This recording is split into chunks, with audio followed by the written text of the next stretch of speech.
ಆಕಾಶದಿಂದ ಇಳಿದು ಬಂದ.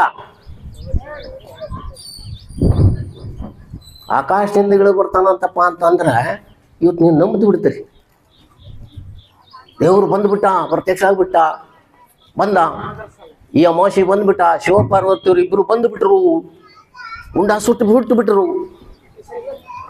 ಕುರುಬರ ನಿಜವಾದ ಇತಿಹಾಸ ತಿಳ್ಕೊಂಡು ನೀವು ಹಾಡ್ತಿದ್ರೆ ನಾನು ಅವ್ರಿಗೆ ತುಂಬವಾದಂಥ ಅವ್ರಿಗೆ ಏನಪ್ಪ ಅಂದ್ರೆ ನಾನು ಆಶೀರ್ವಾದ ಮಾಡ್ತೀನಿ. ಅವ್ರಿಗೆ ಬರೀ ರೊಕ್ಕ ಗಳಿಸೋ ಸಲುವಾಗಿ ನೀವು ಅದನ್ನ ಡೊಳ್ಳಿನ ಪದಗಳನ್ನು ಕಟ್ಕೊಂಡು ಹೋಗು, ಡೊಳ್ಳಿನ ಸಂಘಗಳನ್ನು ಕಟ್ಕೊಂಡು ತಿರುಗ್ತಾ ಇದ್ದೀರಲ್ಲ. ಒಬ್ಬ ಡೊಳ್ಳು ವಾದಕ ಇವತ್ತ ನಮ್ಮ ಸಂಸ್ಕೃತಿ ಬಗ್ಗೆ ಯಾವನಾದ್ರು ಮಾತಾಡನೇನ್ರಿ ಹಾಡಿನೊಳಗ? ಇನ್ನೊಂದು 4 ಮಂದಿ ಓದಿರಿ. ಇವ್ರು ದಂಧೆ ಕೇಳಿದಾರು, ದೇವ್ರು ಮಾರಾಟ ಮಾಡಿ ದಂಧೆ ಮಾಡಕತ್ತಾರ. ಇಂಥವ್ರನ್ನ ಯಾವ ಕಾಲಕ್ಕೂ ನಾನು ಹೇಳಿದ್ದೀನಿ, ನಾನು ಆಗಲೇ ಹೇಳಿದ್ದೀನಿ, ಯಾವನೇ ದೇವರಿಗೆ ಬೈದು ಹಾಡಿದಂಥ ಕ್ಯಾಸೆಟ್ ರೆಕಾರ್ಡ್ ಮಾಡಿ ನನಗೆ ಕೊಟ್ಟರೆ ಅದು 20,000 ರೂಪಾಯಿ ಕೊಡ್ತಿದ್ದವ್ರು. ಇಡೀ ಜಗತ್ತಿನಲ್ಲಿ ಕುರುಬರನ್ನ ಬಿಟ್ರೆ ಇನ್ಯಾವ ಸಮಾಜ ಆಗಲಿ ಧರ್ಮ ಆಗಲಿ ಅದು ಶ್ರೇಷ್ಠ ಅಲ್ಲವೇ ಅಲ್ಲ. ಕುರುಬನೇ ಶ್ರೇಷ್ಠ. ಬಿಟ್ಟುಬಿಟ್ಟೇವು ನಾವಲ್ಲ. ಕುರುಬರ ದೇವರನ್ನ ಇನ್ನೊಬ್ಬರ ಕೈಯಾಗ ಕೊಟ್ಟು ಅದೇನ ಅಂತಾರಲ್ಲ, ಮನಿ ಜೋಳ ಕೂಲಿ ಕೊಟ್ಟು ಗೌಡನ ಜೋಳ ಹಾಡಾಡಿ ಬೀಸಿದ್ರಂತ. ನಮ್ಮ ದೇವರನ್ನ ಕದ್ಕೊಂಡು ಹೋದವ್ರು ಎಲ್ಲರೂ ಬೇರೆ ಜಾತಿಯವರೇ. ಗೆದ್ದಲು ಹುತ್ತು ಕಟ್ತದ, ಹಾವು ಎಲ್ಲ ಬಂದ ಅದನ್ನು ಹುತ್ತಿನ ಮನಿ ಮಾಡ್ಕೊಂಡು ಕೂಡ್ತದ. ಹಂಗೆ ಇವತ್ತಿನ ಬೇರೆ ಮತದವರು ಇವತ್ತು ನಮ್ಮ ಗುಡಿಗಳಲ್ಲೇ ಕುಂತ್ಕೊಂಡು ನಮ್ದು ಅಂತ ಹೇಳ್ಕೊಂಡು ಅಡ್ಡಾಡ್ತಾರೆ. ಇವತ್ತು ಭಾಳ ಕೆಟ್ಟ ಅನಿಸ್ತದೆ ನಿಮಗೆ, ಇಲ್ಲಿ ಗೊತ್ತಾಗುದಿಲ್ಲ. ಎಲ್ಲನೂ ನಮ್ಮೂರೇ. ನಾನು ಹೇಳಿದಲ್ಲ, ಬಸವಣ್ಣನ ತಂದೆ ಕುರುವಾಗಿದ್ದ ಅನ್ನೋದನ್ನ ನಾನು ಮೊಟ್ಟ ಮೊದಲು ಕರ್ನಾಟಕದಾಗ ಹೇಳ್ಕೊಟ್ಟವ್. ನಾನು 25 ವರ್ಷ ಆತ ಪುಸ್ತಕ ಬರೋದು. ಇವತ್ತಿನವರೆಗೂ ನನಗೊಂದು ನೋಟಿಸ್ ಇಲ್ಲ, ಒಂದು ಕೋರ್ಟ್ ನೋಟಿಸ್ ಇಲ್ಲ. ಪಂಚಪೀಠಗಳು ಅಂತ ಹೇಳ್ಕೊಂಡ್ರೆ ಏನ್ ದೊಡ್ಡ ಇದು ಮಾಡಿ ಆಟ ಪಾಲಿಕೆ ಮೆರವಣಿಗೆ ಮಾಡ್ತೀರಿ. ಆ ಪಂಚಪೀಠಗಳು ಯಾರು? ಕುರುಬರ ಪೀಠಗಳು. ನಾ ಹೇಳಿ ಅದ್ರ ಸಲುವಾಗಿ ಒಂದು ವೀರಶೈವ ಮತಕ್ಕೆ ಒಡೆಯರ ಕೊಡುಗೆ ಕೊಟ್ಟು ಬರ್ದೆ ನಾನು. ಬಸವಣ್ಣನು ಕಂಬಳಿ ಮೇಲೆ ಕೂತಾನ, ಅಲ್ಲಮ್ಮ ಪ್ರಭುನು ಕಂಬಳಿ ಮೇಲೆ ಕೂತಾನ, ಅಕ್ಕ ಮಹಾದೇವಿ ಕಂಬಳಿ ಅಂಗಿ ಹಾಕೊಂಡಾಳ. ಇದು ನಾ ಹೇಳಿದ ಈ ಸಿದ್ದರಾಮನನ್ನ ಹಲಿಗೆ ಆರ್ಯ ಒಡೆಯರು ಎಲ್ಲರಿಗೂ ಲಿಂಗ ಕಟ್ಬಿಟ್ಟಿದ್ದೀವಿ. ಯಾಕೆ ಇವಂಗೂ ಕಟ್ಟಿಬಿಡುವಂತೆ 16ನೇ ಶತಮಾನದಲ್ಲಿ ಬರೀತಾನವ. ಸಿದ್ದರಾಮ ತೀರಿಕೊಂಡ ನಂತರ 400 ವರ್ಷಗಳ ನಂತರ ಅವನಿಗೆ ಲಿಂಗ ಕಟ್ತಾರ. ಸೊನ್ನಲಿಗೆ ಸಿದ್ದರಾಮನ ಬಗ್ಗೆ ಸಿದ್ದೇಶ್ವರ ಸ್ವಾಮಿಗಳು ನನಗೆ ಭಾಳ ದುಂಬಾಲ್ ಬಿದ್ದಿದ್ದು. ಬಿಜ್ಜರ್ಗಿ ಅವರೇ, ನೀವೇ ಬರಿಬೇಕದನ್ನ. ಒಬ್ಬ ಕುರುಬ ಕುಲದಲ್ಲಿ ಹುಟ್ಟಿದಂತಹ ಸಿದ್ದರಾಮ. ಆಮೇಲೆ ಆ ಸಮಯದಲ್ಲಿ ಈ ಊರಿಗೆ ಬಂದಿದ್ದೆ ನಾನು. ಅದು ಎಲ್ಲಿದು ಗೊತ್ತಿಲ್ಲ. ಈಗ ಸಿದ್ದರಾಮನ ಗುಡಿ ಅದ ಅಂತ ಹೇಳಿ ಹೇಳ್ತಾರೆ ಇಲ್ಲಿ. ಸರ್, ಆ ಊರಾಗ ಸಿದ್ದರಾಮನ ಮೇಲೆ ಕಂಬಳಿ ಇತ್ತು. ನನ್ನಲ್ಲಿ ಫೋಟೋಗಳದಾವ. ನಾನು ಯಾವುದೂ ಹೇಳೋದಿಲ್ಲ. ಯಾಕಂದ್ರೆ ನಾನು 30 ಗ್ರಂಥಗಳನ್ನು ಬರೆದು ಎಲ್ಲ ಸತ್ಯವನ್ನು ಬರೆದು ಇವತ್ತಿನವರೆಗೂ ನನ್ನ ಜೊತೆ ಸ್ಟ್ರಾಂಜಲ್ ಮಾಡುವಂಥ ಯಾವನೋ ಮಂತ್ರಿ ಇದ್ದನೋ ತಗಡ ಮಂತ್ರಿ ಅವ. ನಾನು ಬೇಡ ಜಂಗಮರಿ SC ಒಳಗೆ ಸರ್ಟಿಫಿಕೇಟ್ ತಗೊಂಡು ಬರ್ತಾರೆ. ನಮಗೆ SC ಕೊಡ್ರಿ ಅಂತ ಇವರು ಜಂಗಮರು ಹೇಳ್ತಿದ್ದಾರೆ. ಇವತ್ತ ಸಿದ್ದರಾಮ ಯಾವ ಕಾಲಕ್ಕೂ ಅವನು ಶರಣಲ್ಲ.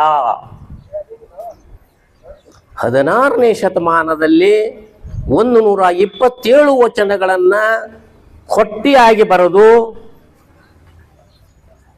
ಶೂನ್ಯ ಸಂಪಾದನೆ 2ನೇ ಸಂಪುಟದಲ್ಲಿ ಸೇರಿಸಿದರು.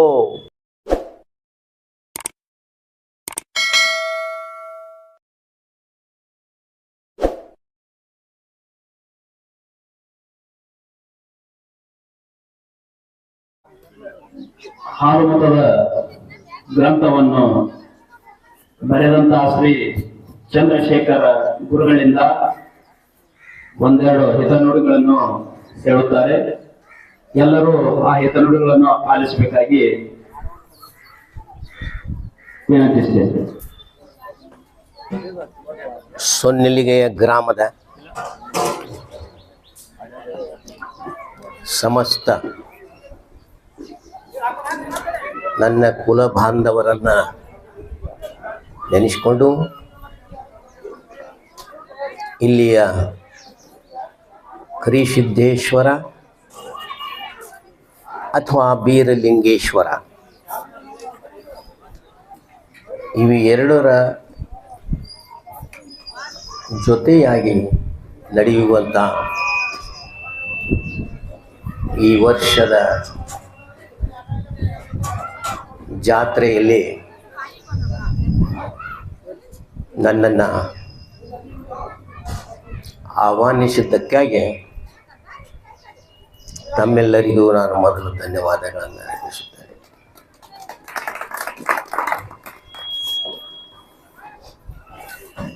ನಮ್ಮಲ್ಲಿ ಇತ್ತೀಚೆಗೆ ಧಾರ್ಮಿಕ ರಂಗದಲ್ಲಿ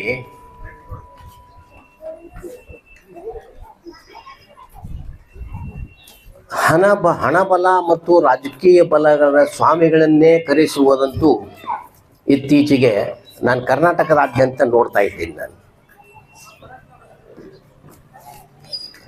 ಐಷಾರಾಮಿ ಜೀವನವನ್ನು ನಡೆಸುವಂತಹ ಮಹಾನ್ ಸ್ವಾಮಿಗಳನ್ನು ಕರ್ಕೊಂಡು ನಾವು ಇವತ್ತೇನಪ್ಪ ಅಂದರೆ ಭಕ್ತಿಪೂರ್ವಕವಾಗಿ ಹೆಗಲ ಮೇಲೆ ಹೊತ್ಕೊಂಡು ಮೆರೆದಾಡುವಂಥ ನಾವು ಇವತ್ತಿನ ಜನಾಂಗದ ಮಧ್ಯೆ ನಾನು ಇವತ್ತು ನಿಂತಿದ್ದೀನಿ. ನಾನು ಮೊದಲು ಬೀರಲಿಂಗೇಶ ಮತ್ತು ಬೀರಲಿಂಗೇಶ್ವರ ಆಗಲಿ ಅಥವಾ ಕರಿಸಿದ್ದೇಶ್ವರ ಆಗಲಿ ಇವರಿಬ್ಬರು ಒಂದೇ ಅನ್ನುವಂಥ ಮಾತನ್ನು ನಾನು ಮೊದಲು ಹೇಳ್ತೇನೆ. ನಾನು ಕರಿಸಿದ್ದೇಶ ಅನ್ನುವಂಥ ಪದ ನಮಗೆ ಬಹಳಷ್ಟು ಪ್ರಚಾರಕ್ಕೆ ಬಂದದ್ದು ಜಮಖಂಡಿ ತಾಲೂಕಿನ ಕೊಣ್ಣೂರಿನ ಕರಿಸಿದ್ದೇಶ್ವರ ದೇವಾಲಯದಿಂದ. ತಾವು ಗಮನದಲ್ಲಿಟ್ಕೋಬೇಕು. ಜಮಖಂಡಿ ತಾಲೂಕಿನ ಕೊಣ್ಣೂರು ಒಂದು ಸಾಮಾನ್ಯ ಹಳ್ಳಿ ಅಲ್ಲ. ಕಲ್ಯಾಣ ಚಾಲುಕ್ಯರ ಸಮಯದಲ್ಲೇ ಅದು ಉಪರಾಜಧಾನಿಯಾಗಿತ್ತು ಅನ್ನೋದನ್ನು ಬಹಳ ಜನರಿಗೆ ಗೊತ್ತಿಲ್ಲ.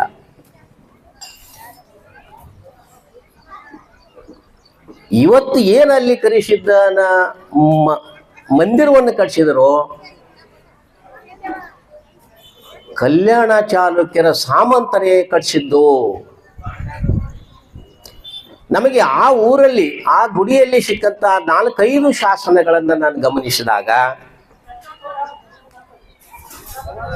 12ನೇ ಶತಮಾನಕ್ಕಿಂತಲೂ ಪೂರ್ವದಿಂದಲೂ ಆ ಮಂದಿರ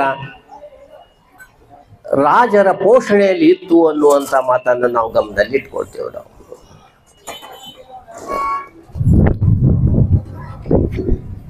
ಬಹಳಷ್ಟು ಶಾಸನಗಳಲ್ಲಿ ಇದಾವೆ. ಕುರಿ ತೆರಿಗೆಗಳನ್ನು ಬಿಟ್ಟಿದ್ದು,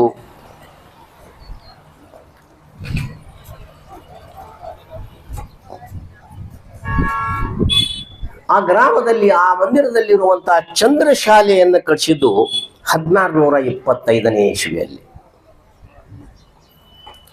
ಗುಡಿ ಅದಕ್ಕಿಂತಲೂ ಮೊದಲೇ ಇತ್ತಲ್ಲಿ.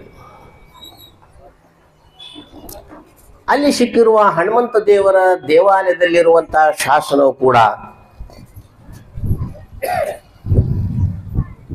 ಆ ಶಾಸನದಲ್ಲಿ ಕಲ್ಯಾಣ ಚಾಲುಕ್ಯರ ವಿಕ್ರಮಾದಿತ್ಯನಿಂದ ವೀರ ಸೋಮೇಶ್ವರ ಚಕ್ರವರ್ತಿಯವರೆಗೆ ಎಲ್ಲ ವಂಶಾವಳಿಗಳನ್ನು ಅಲ್ಲಿ ಕೊಟ್ಟಿದ್ದಾರೆ. ಬಾದಾಮಿ ಚಾಲುಕ್ಯರಾಗಲಿ, ಕಲ್ಯಾಣ ಚಾಲುಕ್ಯರಾಗಲಿ, ಕೊಳಚೂರಿಗಳಾಗಲಿ, ಇವರೆಲ್ಲರೂ ಕುರುಬರು ಅನ್ನೋದನ್ನು ತಾವು ಮೊದಲು ಗಮನದಲ್ಲಿಟ್ಕೋಬೇಕು.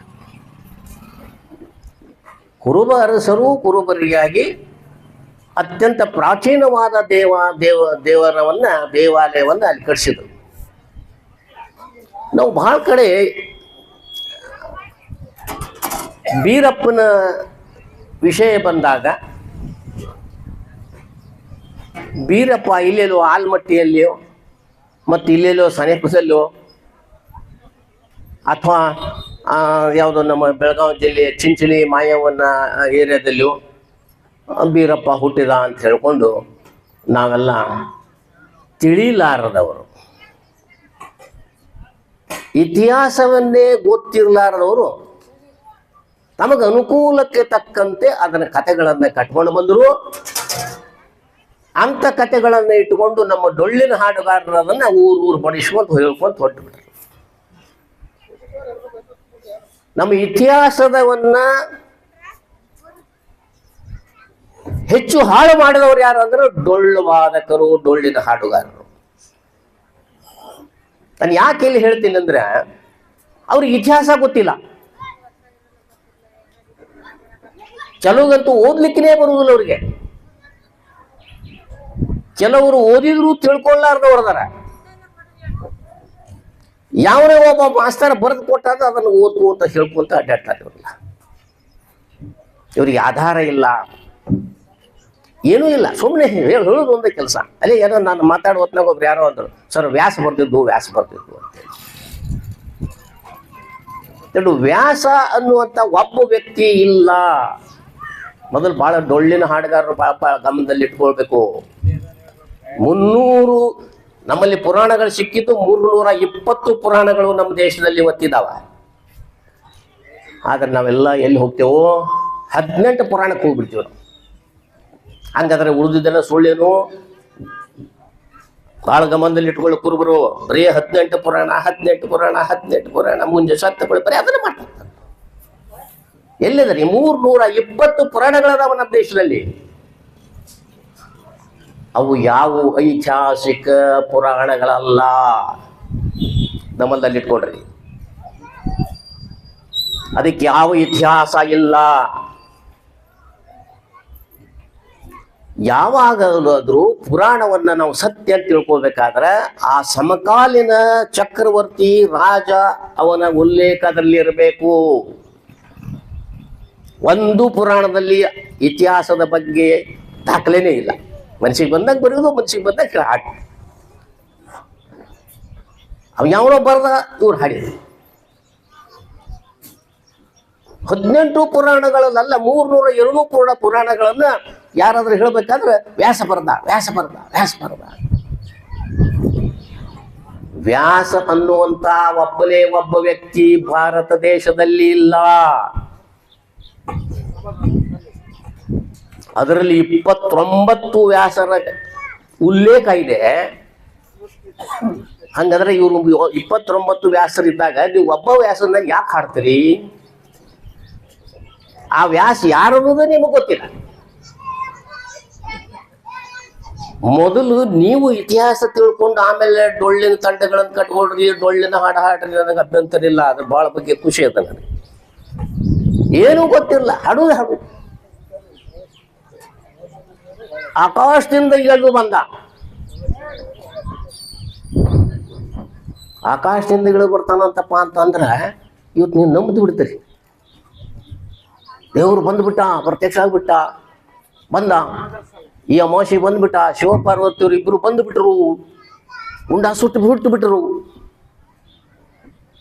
ಇದೇನ್ರಿ ಇದು ಕಥೆ? ಶಿವಪಾರ್ವತಿಯರೇ ಈ ಪ್ರಪಂಚದಲ್ಲಿ ಜನಿಸ್ಲಿಲ್ಲ. ಇದು ಒಂದು ಕಾಲ್ಪನಿಕ ಪಾತ್ರ. ನಿಮ್ಮ ಕಥೆ ಅಡ್ಜಸ್ಟ್ಮೆಂಟ್ ಮಾಡೋಕ್ಕಾಗಿ ಶಿವ ಪಾರ್ವತಿಯರನ್ನ ನಾವು ಅಡ್ಜಸ್ಟ್ಮೆಂಟ್ ಮಾಡ್ಕೊಂಡಿವಿ.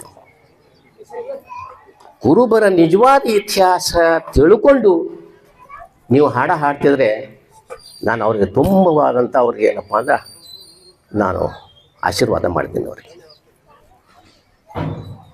ಬರೀ ರೊಕ್ಕ ಗಳಿಸೋ ಸಲುವಾಗಿ ನೀವು ಅದನ್ನ ಡೊಳ್ಳಿನ ಪದಗಳನ್ನು ಕಟ್ಕೊಂಡು, ಡೊಳ್ಳಿನ ಸಂಘಗಳನ್ನು ಕಟ್ಕೊಂಡು ತಿರುಗ್ತಾ ಇದ್ದೀರಲ್ಲ. ಒಬ್ಬ ಡೊಳ್ಳುವಾದಕ ಇವತ್ತು ನಮ್ಮ ಸಂಸ್ಕೃತಿ ಬಗ್ಗೆ ಯಾವನಾದ್ರೂ ಮಾತಾಡನೇನ್ರಿ ಹಾಡಿನೊಳಗ? ನಮ್ಮ ದೇವರ ಇತಿಹಾಸವನ್ನ ಕರೆಕ್ಟಾಗಿ ಯಾವನ ಹೇಳಿದಾನೇನ್ರಿ? ಇದಕ್ಕೆ ಏನೇನೋ ಸಂಬಂಧ ಇಲ್ಲ. ಹೇಳುದು ಸುಮ್ಮನೆ ನೋಡಿ. ಈ ಸುಳ್ಳು ಪುರಾಣಗಳನ್ನು ನಂಬಿಕೊಂಡು ಇವತ್ತು ನಾವೇನು ಹಾಡ್ತಾ ಇದ್ದೀವಲ್ಲ, ಅದಕ್ಕೆ ನಮ್ಮ ಕುರುಬರ ಹಾಡುಗಾರರಿಗೆ ಬೆಲೆ ಇಲ್ಲದಂಗಾಗಿದೆ. ಇವು ಹೆಂಗಾಗ್ಯಾವಪ್ಪ ಅಂತಂದ್ರೆ ಗೀಗಿ ಪದ ಹಾಡ್ತಾರ ಗೊತ್ತಿಲ್ಲ. ಅದೇನು ಕೆಲಸಕ್ಕೆಲ್ಲ ಏನಿಲ್ಲ. ನಾವು ದೇವರ ಸೇವಕರು, ನಾವು ಡೊಳ್ಳಿನ ಹಾಡುಗಾರರು, ಡೊಳ್ಳೂರು, ನಾವು ದೇವರ ಸೇವಕರು. ದೇವರ ಸೇವೆಗಾಗಿ ನಾವು ಹಾಡ್ತೇವೆ ವಿನ ರೊಕ್ಕ ಗಳಿಸ್ಲಿಕ್ಕೆ ಹಾಡುವುದಿಲ್ಲ. ಅಂದ್ರೆ ನೀವು ರೊಕ್ಕ ಗಳಿಸ್ಲಿಕ್ಕೆ ನೀವು ತಂಡಗಳ್ಕೊಂಡು ಮೆರೆದಾಡ್ಕೊಂಡು ಹೋಗ್ತಿಪ್ಪ ಅಂತಂದ್ರೆ ನಮ್ಮ ಧರ್ಮವನ್ನ ನೀವು ಮೊದಲು ಹಾಳು ಮಾಡ್ಲಿಕ್ಕತ್ತೀರಿ ಅನ್ನುವಂಥ ಮಾತನ್ನ ನಾನು ಈ ಸಂದರ್ಭದಲ್ಲಿ ಹೇಳ್ಬೇಕಾಗ್ತದೆ. ನಮ್ಮ ಧರ್ಮ ಯಾವಾಗ ಹಾಳಾತು ಅಂತಂದ್ರೆ ಈ ಡೊಳ್ಳಿನವರಿಂದ. 2 ಪಾರ್ಟಿ ಕರೆಸ್ತ್ರಿ, ಆ ಪಾರ್ಟಿಯವ ಈ ಪಾರ್ಟಿಯವ ಫೋನ್ಯಾಗ ಮಾತಾಡ್ತಾರ. ನೀ ಇದನ್ನ ಹಾಡು, ನಾ ಇದನ್ನ ಹಾಡ್ತೀನಿ. ಮ್ಯಾಚ್ ಫಿಕ್ಸಿಂಗ್ ಇವ್ರದು, ಮ್ಯಾಚ್ ಫಿಕ್ಸಿಂಗ್. ನೀ ಇದನ್ನ ಹಾಡು, ನಾ ಅದನ್ನ ಹಾಡ್ತೀನಿ. ಬೆಳತನಕ ರೊಕ್ಕ ಮಾಡ್ಕೊಳ್ಳೋದು, ಮುಂದಿನ ಜಾಗ ಬಿಡೋದು. ನಮ್ಮ ಧರ್ಮದ ಬಗ್ಗೆ ಏನು ಮಾಡ್ತಾ ಇದ್ದೀರಿ ನೀವು? ನೀವು ನಮ್ಮ ಧರ್ಮದ ಬಗ್ಗೆ ಮಾಡ್ತಿಲ್ಲ ಅಂದ್ರೆ ನಮ್ಮ ಧರ್ಮದ ಹೆಸರನ್ನು ಯಾಕೆ ಉಪಯೋಗ ಮಾಡ್ತಾ ಇದ್ದೀರಿ ನೀವು? ನಮ್ಮ ದೇವರನ್ನು ಬಳಸಿಕೊಳ್ಳೋದು, ಹಣ ಗಳಿಸುವುದು ಆಗಬಾರ್ದು.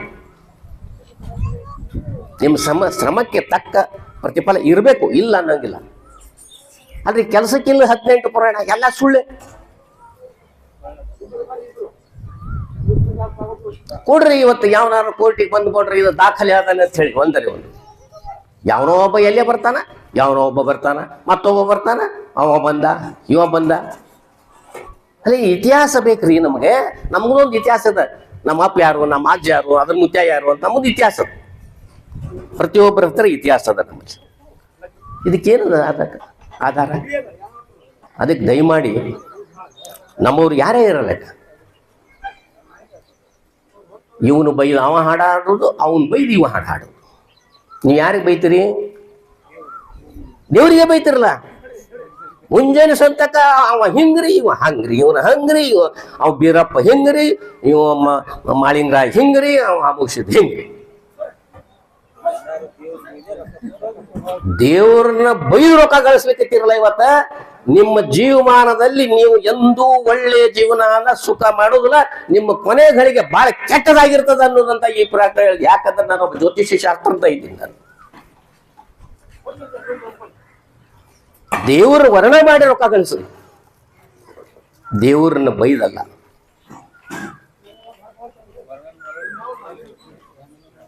ಅಂತವ್ರು ಕರೆಸ್ಲೇಬೇಡ್ರಿ. ಇವತ್ತಿನ ಹಾಡು ನಿಮ್ಮ ಊರವ್ರು ಅದಾರ ಸರಿ, ಅಡ್ಜಸ್ಟ್ಮೆಂಟ್ ಬರೋರು ಆಗ್ತದ. ಹಿಂದೆ 25-30 ವರ್ಷಗಳ ಹಿಂದೆ ಎಲ್ಲಾ ಡೊಳ್ಳಿನ ಹಾಡುಗಾರರ ಮೇಲೆ ಕೋರ್ಟ್ನಿಂದ ಕೇಸ್ ಹಾಕ್ಸಿಬಿಟ್ಟಿದ್ದೆ. ಏನರೇ ಚರಿತ್ರೆ ಬಿಟ್ಟು ಇತಿಹಾಸ ಬಿಟ್ಟು ಹಾಡಿದ್ರಿ ಅಂದ್ರೆ ನಿಮ್ಮನ್ನ ಜೈಲಿಗೆ ಹಾಕ್ಬೇಕಾಗ್ತದ ಅಂತ. ಧರ್ಮ ಇದರಿ, ಅದು ನಮ್ಮ ಧರ್ಮ. ಧರ್ಮವನ್ನು ಕಾಯ್ಕೊಳ್ಳಿಕ್ಕೆ ಹೇಳ್ತೀರಿ. ಯಾವನೋ ಒಬ್ಬ ಬರ್ತಾನೆ, ಇಲ್ಲ ಸರ್ ನಾವು ಹಾಲು ಮತ್ತು ಧರ್ಮದ ಬಗ್ಗೆ ನಾವು ಪ್ರಚಾರ ಮಾಡಕತ್ತಿದ್ದೆ. ಏನ್ ಪ್ರಚಾರ ಮಾಡ್ತೀವೋ? ಏನ್ ಪ್ರಚಾರ ಮಾಡ್ತೀರಿ? ಬೆಳತನಕ ಹಾಡುದು 60-70 ಸಾವಿರ ರೂಪಾಯಿ ಇವು ಹೊಡ್ಕೊಳ್ಳೋದು, ಅವ್ನು 60-70 ಸಾವಿರ ರೂಪಾಯಿ ಹೊಡ್ಕೊಳ್ಳೋದು, ಮತ್ತೆ ಅವ್ರು ಕೊಟ್ಟಿದ್ದು 25-30 ಸಾವಿರ ರೂಪಾಯಿ ತಗೊಳ್ಳೋದು. ಬರೀ ಇದೇ ದಂಧೆ ಮಾತಾಡಿತಾರ. ಅಂಥ ಈ ನೀಚ ನಮ್ಮ ದೇವರನ್ನು ಬೈಯುವಂಥ ಜನರು ಯಾವ ಕಾಲಕ್ಕೂ ಅಂತ ಡೊಳ್ಳಿನವರನ್ನ ಕರೆಸಬೇಡ್ರಿ. ನಮ್ಮ ದೇವರ ಸ್ತೋತ್ರ ಮಾಡ್ರಿ, ನಮ್ಮ ದೇವರ ಇತಿಹಾಸ ಹೇಳ್ರಿ, ವರ್ಣನೆ ಮಾಡ್ರಿ, ಭಕ್ತಿಯ ಬಗ್ಗೆ ಹೇಳ್ರಿ. ಆಮೇಲೆ ನಾವು ಒಳ್ಳೆಯದಾಗಿ ಇರ್ಬೇಕನ್ನುವಂತಾದ ಅಂದು ನೀವು ಆ ಡೊಳ್ಳಿನ ಹಾಡುಗಳಲ್ಲಿ ಹೇಳ್ರಿ. ಏನಿಲ್ಲ, ಹೊಡೆದು ಚೇಡ ಹೊಡೆದು ಬೆಳತಾನ ಕೊಡೋದು. ನಾನೆಲ್ಲ ಬೆಳಗಾವ್ ಕೊಟ್ಟಿದ್ದೆ. ನಾನು ಬೆಳಗಾವ್ಕ ನಸಕ್ಕೆ ನಾನು ಹೊರಟಿದ್ದನು. ನಸಕ್ಕಾಗಿತ್ತು, ನನ್ನ ಕಾರು ಚಿಕ್ಕೋಡಿ ಹತ್ರ ಎಲ್ಲೇ ಇತ್ತು ಸರ್. ನನ್ನ ಎದುರಿಗೆ 100 ಜನ ಬಂದು ಆ ಎರಡೂ ಡೊಳ್ಳಿನ ಗಾಡಿಗಳನ್ನು ನಿಲ್ಲಿಸಿ ದನಕ್ಕೆ ಬಡದಂಗೆ ಬಡದ್ಬಿಟ್ಟು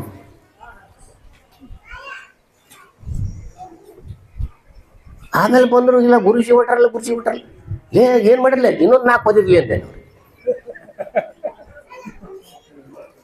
ಇನ್ನೊಂದು 4 ಮಂದಿ ಓದಿರಿ ಇವ್ರು ದಂಧೆ ಕೇಳಿದಾರ, ಇವ್ರು ದೇವ್ರು ಮಾರಾಟ ಮಾಡಿ ದಂಧೆ ಮಾಡಾಕತ್ತಾರ.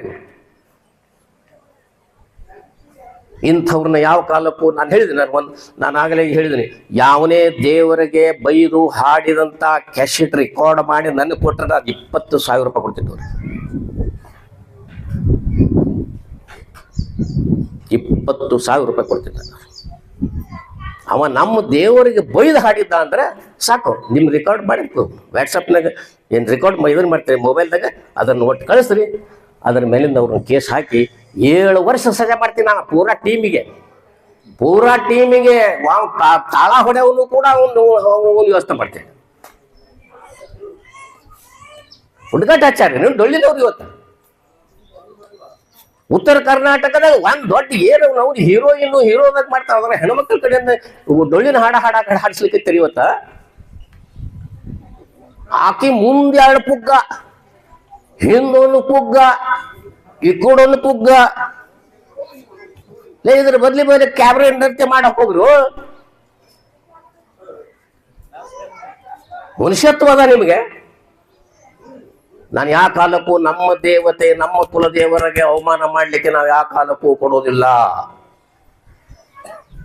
ಈಗಾಗಲೇ 2-3 ಮಂದಿ ಕೇಸ್ ಹಾಕೊಂಡು ಓಡಾಡ್ಸಕ್ ಹಚ್ಚಿಬಿಡೋದು. ಅದಕ್ಕೆ ಏನೇ ಮಾತಾಡ್ಬೇಕಾದ್ರು, ಏನೇ ನೀವು ಹಾಡಬೇಕಾದ್ರು ಪ್ರಜ್ಞೆಯಿಂದ ಮಾತಾಡ್ಸಿ, ದೇವರ ವರ್ಣನೆ ಮಾಡಿ ಮಾತಾಡಬೇಕು ಅನ್ನುವಂಥ ಒಂದು ಮಾತನ್ನು ಹೇಳಿ ನಾನು ಈಗ ಮುಂದೆ ಬರ್ತೀನಿ. ಕರಿಸಿದ್ಧ ಅನ್ನುವಂಥ ಹೆಸರು ಯಾಕೆ ಬಂತು ಅನ್ನಲಿಕ್ಕೆ, ವಾಣೂರಿನಲ್ಲಿ ಇರುವಂಥ ವಿಠ್ಠಲ ಮಂದಿರವನ್ನು ಕರಿ ಶಿಲೆಯಲ್ಲಿ ಮಾಡಿದರು, ಕಪ್ಪು ಶಿಲೆಯಲ್ಲಿ ಮಾಡಿದರು, ಕಪ್ಪು ಕಲ್ಲಿನ ಕರಿಕಲ್ಲಿ. ಈ ತಿಳಿಲ್ಲ ಅವ್ರ ಮಂದಿ ಅದು ಬೀರಪ್ಪ ಅನ್ನೋದ್ರಲ್ಲಿ ಕರಿಸಿದ್ದ ಅನ್ಕೋತ ಹೊರಟ್ಬಿಟ್ರು. ಈಗ ಕರಿಸಿದ್ದನು ಅವನೇ, ಬೀರಪ್ಪನವನೇ. ಒಂದು ಮಾತು ನೆನ್ಪಿಟ್ಟುಕೊಡ್ರಿ, ಇಡೀ ಭಾರತ ದೇಶದಲ್ಲಿ ಅತ್ಯಂತ ಪ್ರಾಚೀನವಾದ ದೇವರು ಯಾರಾದ್ರೆ ಬೀರಪ್ಪ. ಬೀರಪ್ಪನಷ್ಟು ಇತಿಹಾಸ ನಮ್ಮ ದೇಶದಲ್ಲಿ ಯಾರಿಗೂ ಇಲ್ಲ. ಬೀರಪ್ಪ ಇವತ್ತಿಗೆ 3200 ವರ್ಷಗಳ ಹಿಂದೆ ಚಂದ್ರಗಿರಿ ಪಟ್ಟಣದಲ್ಲಿ ಚಂದ್ರಭಾಗಾ ನದಿಯ ಪಕ್ಕದಲ್ಲಿರುವಂತಹ ರಾಜ್ಯದಲ್ಲಿ ಹುಟ್ಟಿದ. ಇದು ದಾಖಲೆ. ಅದು ಚಂದ್ರಗಿರಿ ಪಟ್ಟಣ ಎಲ್ಲಿದೆ ಅಂದ್ರೆ, ಎಲ್ಲಿ ಆಲ್ಮಟ್ಟಿ ಗಿಲ್ಮಟ್ಟಿ ಸುತ್ತಮುತ್ತ ಹುಡ್ಕಲಿಕ್ಕೆ ಹೋಗ್ಬರ್ರಿ. ಚಂದ್ರಗಿರಿ ಇವತ್ತಿನ ಕಾಶ್ಮೀರ ಹಿಮಾಚಲ ಪ್ರದೇಶದ ಮಧ್ಯದಲ್ಲಿ ಇರುವಂತಹ ಒಂದು ವಿಶಾಲವಾದ ದೇಶದಲ್ಲಿ, ಅಲ್ಲಿ ಸಿಂಧ್ ನದಿ ಅಲ್ಲಿ ಉಗಮ ಆಗ್ತದೆ. ಸಿಂಧ್ ನದಿ ಅಲ್ಲಿ ಉಗಮ ಆಗ್ತದ. ಆ ಸಿಂಧದಲ್ಲಿ ನದಿಯಲ್ಲಿರುವಂತಹ ರಾವಿ ನದಿಗೆ ನಾವು ಹಿಂದೆ ಚಂದ್ರಭಾಗ ಅಂತ ಹೇಳಿ ಹೆಸರಿರ್ತದೆ. ಸಾವಿರಾರು ವರ್ಷಗಳ ಹಿಂದಿನ ಗ್ರಂಥಗಳಲ್ಲಿ ಅದಕ್ಕೆ ಚಂದ್ರಭಾಗ ಅಂತ ಹೇಳಿತು. ಚಂದ್ರಭಾಗ ನಡೆಯಲ್ಲಿರುವಂತಹ ರಾಜಧಾನಿ ಚಂದ್ರಗಿರಿ. ಜಗತ್ತಿಗೆ ಪ್ರಸಿದ್ಧ ಆಗಲಿಕ್ಕೆ ಮೂಲ ಕಾರಣ ಏನು ಅಂತಂದ್ರೆ ಇದ್ದಾರೆ. ಇವತ್ತು ಪೆಟ್ರೋಲಿಯಂ ಬಗ್ಗೆ ಪ್ರಸಿದ್ಧ ಯಾವುದಾದ ಇವತ್ತ?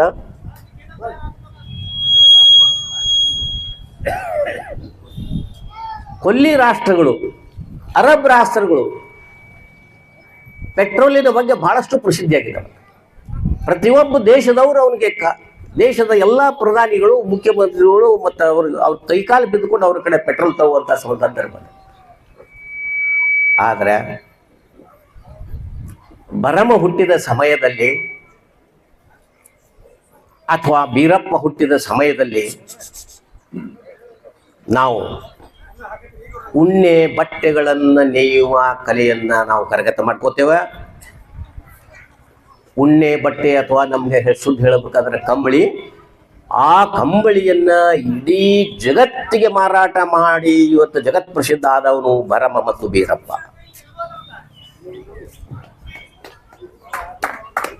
ಬೀರಪ್ಪನನ್ನ ನಮ್ಮ ಇಲ್ಲೇ ಕರ್ನಾಟಕ ಭಾರತ ದೇಶದಲ್ಲೆಲ್ಲ ಬೀರಪ್ಪನನ್ನ ಪಾಶ್ಚಿಮಾತ್ಯ ಎಲ್ಲ ದೇಶಗಳಲ್ಲಿ ಅವನು ಪೂಜೆ. ಅಲ್ಲಿ ಅವನು ಏನಂತಾರ ಬೀರಪ್ಪಗನ್ನ ಹೆರ್ಕ್ಯುಲಿಸ್ ಅಂತಂತಾರ, ಇಂಗ್ಲಿಷ್ನಲ್ಲಿ ಹೀರೋ ಅಂತಾರೆ. ಅವನು ಪೂಜೆ ಅಲ್ಲಿ ನಡೆದ. ನೀವು ಏನೋ ದೊಡ್ಡ ದೊಡ್ಡ ರಾಷ್ಟ್ರ ದೇಶ ಹೇಳ್ತಲ್ಲ, ಇರಾನ್ ಇರಾಕ್ ಇವೆಲ್ಲ ಯಾವ ಪ್ರದೇಶದಲ್ಲಿ ಅಲ್ಲೆಲ್ಲ ಈ ಬೀರಪ್ಪನ ಪೂಜೆ ನಡೀತದೆ. ಇಡೀ ಜಗತ್ತಿನಲ್ಲಿ ಬೀರಪ್ಪ ಮತ್ತು ಭರಮನ ಪೂಜೆ ನಡೀತದೆ. ಅದನ್ನ ಬಿಟ್ಕೊಂಡು ನೀವು ಎಲ್ಲಿ ತನಕ ತಂದ್ಬಿಟ್ಟಿರಿಪ್ಪ ಅಂತ ಅಂದ್ರೆ ಅದ್ರ ಇತಿಹಾಸ ಗೊತ್ತಿಲ್ಲ ನಿಮ್ಗೆ. ಇತಿಹಾಸ ಗೊತ್ತಿಲ್ಲಾರ್ದಂಗ ಮನ್ಸಿಗೆ ಬಂದಂಗ ಒಂದು ಕಥೆ ಬರಬೇಡು. ಇವತ್ತಿನ ಪಿರಮಿಡ್ಗಳಲ್ಲಿರುವಂತಹ ಮಮ್ಮಿಗಳ ಮೇಲೆ ಇರುವಂತಹ ಬಟ್ಟೆಗಳು ಅದು ಭರಮನ ರಾಜ್ಯದಲ್ಲಿ ತಯಾರಾದಂತಹ ಬಟ್ಟೆ ಅಂತ ಹೇಳಿ ನಾ ಹೇಳುವುದಿಲ್ಲ, ವಿಶ್ವದ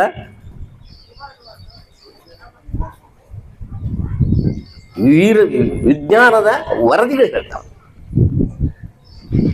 ನಾವು ಹೇಳಿದ್ದಾಗ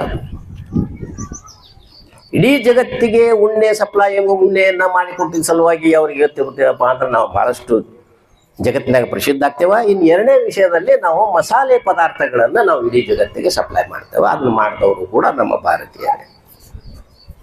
ಇವೆರಡರಿಂದ ನಾವು ಇಡೀ ಜಗತ್ತು ಪ್ರಸಿದ್ಧ ಆಗ್ತೇವೆ. ಅದಕ್ಕೆ ಜಗತ್ತಿನ ಎಲ್ಲ ರಾಷ್ಟ್ರಗಳು ಭಾರತಕ್ಕೆ ಬರುವ ರಸ್ತೆಗಳನ್ನು ಕಂಡುಹಿಡಿಯಲಿಕ್ಕೆ ಪ್ರಾರಂಭ ಮಾಡಿದರು, ಜಲಮಾರ್ಗಗಳನ್ನು, ಕಾಲ್ದಾರುವ ಮಾರ್ಗಗಳನ್ನು. ಹೀಗಾಗಿ ನಮ್ಮ ಧರ್ಮ ಬಹಳಷ್ಟು ಬೆಳೀತು. ಬೀರಪ್ಪ ಮತ್ತು ಭರಮ ಇವು ಕನ್ನಡ ಭಾಷೆಯವಲ್ಲ. ಬಹಳಷ್ಟು ಜನ ತಪ್ಪು ತಿಳ್ಕೊಳ್ಕತ್ತೀರಿ. ಬೀರಪ್ಪ ಮತ್ತು ಭರಮ ಕನ್ನಡ ಭಾಷೆದಲ್ಲ, ಅದು ಪಾಲಿ ಭಾಷೆ. ಪಾಲಿ ಭಾಷೆ ಏನೆಂದರೆ ಉತ್ತರ ಭಾರತ ದೇಶದಲ್ಲಿ ಸುಮಾರು ರಾಜ್ಯಗಳಲ್ಲಿ ಸುಮಾರು ರಾಷ್ಟ್ರಗಳಲ್ಲಿ ಕುರುಬರು ಆಡುವ ಭಾಷೆಯೇ ಪಾಲಿ ಭಾಷೆ. ಅದು ಕುರುಬರ ಭಾಷೆ. ಅಂದ್ರೆ ನಾವು ಕುರುಬರು ಎಷ್ಟು ಪ್ರಸಿದ್ಧರಿದ್ದೀವಿ ಅನ್ನೋದನ್ನ ತಾವು ಗಮನದಲ್ಲಿಟ್ಕೋಬೇಕು. ಬೀರಪ್ಪ ಮತ್ತು ಭರಮ ತೀರಿಕೊಂಡ ನಂತರ ಅವರ ಅನುಯಾಯಿಗಳು ದಕ್ಷಿಣಕ್ಕೆ ಬರ್ತಾರ. ಅವರು ಮೊಟ್ಟ ಮೊದಲು ಒಡಿಶಾ ರಾಜ್ಯದಲ್ಲಿ ಬರ್ತಾರ. ಅಲ್ಲಿ ಬೀರಪ್ಪನ ಮಂದಿರ ಸ್ಥಾಪನೆ ಮಾಡ್ತಾರ. ಆ ಬೀರಪ್ಪನ ಮಂದಿರವನ್ನು ಇವತ್ತು ಬಲಭದ್ರ ಮಂದಿರ ಅಂತ ಹೇಳಿ ಕರೀತಾರೆ. ಕೋಣಾರ್ಕ್ ಅನ್ನುವಂತಹ ಜಾಗದಲ್ಲಿ ಬೀರಪ್ಪನ ಮಂದಿರ ಇದೆ, ಇವತ್ತು ಇದೆ. ಅದರ ಪಕ್ಕದಲ್ಲಿ ಹರಿಯುವಂತಹ ನದಿ ಯಾವುದು ಅಂದ್ರೆ ಚಂದ್ರಭಾಗನೇ ಹೇಳ್ತಾರೆ. ಎಲ್ಲೆಲ್ಲಿ ಬೀರಪ್ಪನ ಮಂದಿರಗಳಿದಾವೋ ಅಲ್ಲೆಲ್ಲ ಇರುವಂತಹ ನದಿಗಳಿಗೆ ಚಂದ್ರಭಾಗ ಅಂತ ನಾವು ಕರೀತೀವಿ. ವಿಠಲ ಮೊದಲು ಮೂಲತಃ ಬೀರಪ್ಪ. ಈಗ ಅವನ ಕ್ಷೇತ್ರದಲ್ಲಿ ಹರಿಯುವಂತಹ ಭೀಮಾದ ಉಪನದಿ ಇಟ್ಕೊಂಡು ನಾವು ಅದಕ್ಕೆ ಚಂದ್ರಭಾಗ ಅಂತ ಕರಿತೀವಿ. ಭಾರತ ದೇಶದಲ್ಲಿ ಎಲ್ಲೆಲ್ಲಿಯೂ ಪ್ರಸಿದ್ಧವಾದ ಬೀರಪ್ಪನ ಗುಡಿಗಳಿದಾವೋ ಅದರ ಪಕ್ಕದಲ್ಲಿರುವಂತಹ ಎಲ್ಲ ನದಿಗಳಿಗೂ ನಾವು ಚಂದ್ರಭಾಗ ಅಂತ ಕರಿತೇವೆ. ಇಡೀ ದೇಶವ್ಯಾಪ್ತಿ, ಇಡೀ ಜಗತ್ತು ವ್ಯಾಪ್ತಿ ಪ್ರಸಾರ ಮಾಡಿದವರು ಯಾರಾದರೂ ಕುರುಬರು. ಈ ಭಾರತ ದೇಶದಲ್ಲಿ ಎಲ್ಲ ಇಡೀ ಜಗತ್ತಿನಲ್ಲಿ ಕುರುಬರನ್ನ ಬಿಟ್ರೆ ಇನ್ಯಾವ ಸಮಾಜ ಆಗಲಿ ಧರ್ಮ ಆಗಲಿ ಅದು ಶ್ರೇಷ್ಠ ಅಲ್ಲವೇ ಅಲ್ಲ. ಕುರುಬನೇ ಶ್ರೇಷ್ಠ. ಬಿಟ್ಟುಬಿಟ್ಟೇವು ನಾವಲ್ಲ. ಕುರುಬರ ದೇವರನ್ನ ಇನ್ನೊಬ್ಬರ ಕೈಯಾಗ ಕೊಟ್ಟು ಅದೇನ ಅಂತಾರಲ್ಲ, ಮನಿ ಜೋಳ ಕೂಲಿ ಕೊಟ್ಟು ಗೌಡನ ಜೋಳ ಹಾಡಾಡಿ ಬೀಸಿದ್ರಂತ. ನಮ್ಮ ದೇವರನ್ನ ಕದ್ಕೊಂಡು ಹೋದವ್ರು ಎಲ್ಲರೂ ಬೇರೆ ಜಾತಿಯವರೇ. ಭಾರತ ದೇಶದಲ್ಲಿ ಎಲ್ಲ ವಿಶ್ವದಲ್ಲಿ ಇರುವಂಥ ಎಲ್ಲ ದೇವಾಲಯಗಳನ್ನ ನಿರ್ಮಾಣ ಮಾಡಿದವರು ಕುರುಬರೇ. ನಾವು ಏನು ಮಾಡ್ತೇವೆ, ಕರ್ನಾಟಕದಲ್ಲಿ ಅಷ್ಟೇ ನಾವು ಕುರುಬರು ಅಂದ್ಕೊಳ್ಳಿ, ಕನ್ನಡದಾಗ ಅಷ್ಟೇ ಅಂತ ಹೇಳ್ತೇವೆ. ಯೇಸು ಕ್ರಿಸ್ತ ಕುರುಬ ಜಾತಿಯಲ್ಲಿ ಹುಟ್ಟಿದವ. ಅವನ ಧರ್ಮ ಬೇರೆ ಇರಬಹುದು, ಜಾತಿ ಕುರುಬ. ಮೊಹಮ್ಮದ್ ಪೈಗಂಬರ ಕುರುಬ ಜಾತಿಯಲ್ಲಿ ಹುಟ್ಟಿದಾನೆ ವಿನ ಮತ್ತೆ ಬೇರೆ ಜಾತಿ ಇಲ್ಲ. ಗುರುನಾನಕ ಉಲ್ಲೇಖಕಾರರ ಜಾತಿಗೆ ಹುಟ್ಟಿದ. ಪ್ರಪಂಚದಲ್ಲಿ 4200 ಮತ ಧರ್ಮಗಳು ಇವತ್ತು ಇರುವ ಹೊತ್ನಾಗ ಅದರಲ್ಲಿ ಎಲ್ಲ ಧರ್ಮದ ಗ್ರಂಥಗಳನ್ನು ಬರೆದವ್ರು ಯಾರು ಇದ್ರೆ ಎಲ್ಲರೂ ಕುರುಬರೇ ಬರ್ತಾರ. ನಿಮ್ಮನ್ನು ಸುಮ್ಮನೆ ತಂದು ಯಾವ ಬ್ರಾಹ್ಮಣ ಬರ್ದ ಅವ ಬರ್ದ ಇವ್ ಬರ್ದ ಅಂತ ನೀವು ಅನ್ಕೋತ ಬಂದ್ಬಿಟ್ರಿ. ಅದನ್ನು ಮುಂದಿಟ್ಟುಕೊಂಡೇ ನಾನು ಈ ಕರ್ನಾಟಕಕ್ಕೆ ಏನಪ್ಪಾ ಅಂತಂದ್ರೆ ದಕ್ಷಿಣ ರಾಜ್ಯಕ್ಕೆ ಏನಪ್ಪಾ ಅಂದ್ರೆ ಒಂದು ಧರ್ಮ ಗ್ರಂಥ ಬೇಕು ಅಂತ ಹೇಳ್ಕೊಂಡು ನಾನು ಹಾಲುಮತ ಧರ್ಮ ಗ್ರಂಥ ಬರ್ದಿದ್ದೆ. ಇದು ಇವತ್ತು ಮರಾಠಿ ಒಳಗೆ ಅನುವಾದ ಆಗ್ಲಿಕ್ಕತ್ತದ, ಬಂಗಾಲಿ ಒಳಗೆ ಅನುವಾದ ಆಗ್ಲಿಕ್ಕತ್ತದ, ಹಿಂದಿ ಒಳಗೆ ಅನುವಾದ ಆಗ್ಲಿಕ್ಕತ್ತದ. ಇಡೀ ಭಾರತ ದೇಶಕ್ಕೆ ಅದು ಒಂದೇ ಒಂದು ಧರ್ಮ ಗ್ರಂಥ. ಇವೆಲ್ಲ ಸುಮ್ಮನೆ ಚಿಟ್ಟುಮುಟ್ಟು ಬರೆದು ಒಂದು ಪುಸ್ತಕ ಬರೆಯೋದು, ನಾ ಬರ್ದೇನೆ ಅನ್ನೋದು, ಆ ಬರೆದಿದ್ದ ವಿಷಯ ತಗೊಂಡು ಇವ್ರು ಡೊಳ್ಳಿನವರು ಆ ಪುಸ್ತಕದಾಗ ಐತಿ ನೋಡ್ರಿ, ಆ ಪುಸ್ತಕದಾಗ ಐತಿ ನೋಡ್ರಿ. ನೀ ಆ ಪುಸ್ತಕ ಎಲ್ಲಿಂದ ಬರೆದಿಲ್ಲ ಅವ, ಏನು ಆಧಾರ ಕೊಟ್ಟಲ್ಲ ಅದಕ್ಕವ? ಕಟ್ಟೆ ಸುಮ್ಮನೆ ಬರೆದು ಬಿಡುದು, ಅವ ಬರ್ದನ್ರಿ ಕಟ್ಟು. ಮೊದಲಿಗೆ ಏನೇ ಪುಸ್ತಕನ ವಿಷಯ ನೀವು ತಗೋಬೇಕಾಗಿತ್ತಪ್ಪ ಅಂತಂದ್ರೆ ಮೊದಲೇನದ ಅದಕ್ಕೆ ಆಧಾರಗಳು ಇರಬೇಕು. ಪುಸ್ತಕಕ್ಕೆ ಆಧಾರ ಇರಲಿಲ್ಲ ಅಂದ್ರೆ ಯಾವುದೇ ಪುಸ್ತಕ ಬರೋದಿಲ್ಲ. ಅದು ಶುದ್ಧ ಬಂಡಲ್ಲು, ಸುಳ್ಳು, ನಕಲಿ ಪುಸ್ತಕ ಅದು. ಅವು ತಗೊಂಡು ಇವರೆಲ್ಲ ಜಿಗಿದಾಡ್ತಾರೆ. ನಾನು ಹೇಳಿದಲ್ಲ 18 ಪುರಾಣಗಳು ಶುದ್ಧ ಸುಳ್ಳಿನಿಂದ ಕೂಡಿದ್ದದವ. ಯಾವ ರಾಜ ಎಲ್ಲಿ ಬರ್ತಾನೋ, ಯಾವ ರಾಜ ಎಲ್ಲಿ ಬರ್ತಾನೋ, ಎಲ್ಲಿ ಕೂಡ್ತಾನೋ, ಸುಳ್ದಾಡ್ 27 ವ್ಯಾಸರು ಬೆಳೆದ್ ಬಿಡ್ರ. ವ್ಯಾಸ ಅಂದ್ರೆ ಒಂದು ವ್ಯಾಸಪೀಠದಲ್ಲಿ ನಮ್ಮಲ್ಲಿ ಇವತ್ತಿನ ಕಾಲಕ್ಕೆ ನಾವು ಕರ್ನಾಟಕದಲ್ಲಿ ಏನು ಹೇಳ್ತೀವಪ್ಪ ಅಂದ್ರೆ ಒಂದು ಯೂನಿವರ್ಸಿಟಿ ಅಥವಾ ವಿಶ್ವವಿದ್ಯಾಲಯದಲ್ಲಿ ಕೂಡುವಂತ ವ್ಯಕ್ತಿಗೆ ನಾವು ವ್ಯಾಸ ಅಂತ ಕರಿತೇವೆ.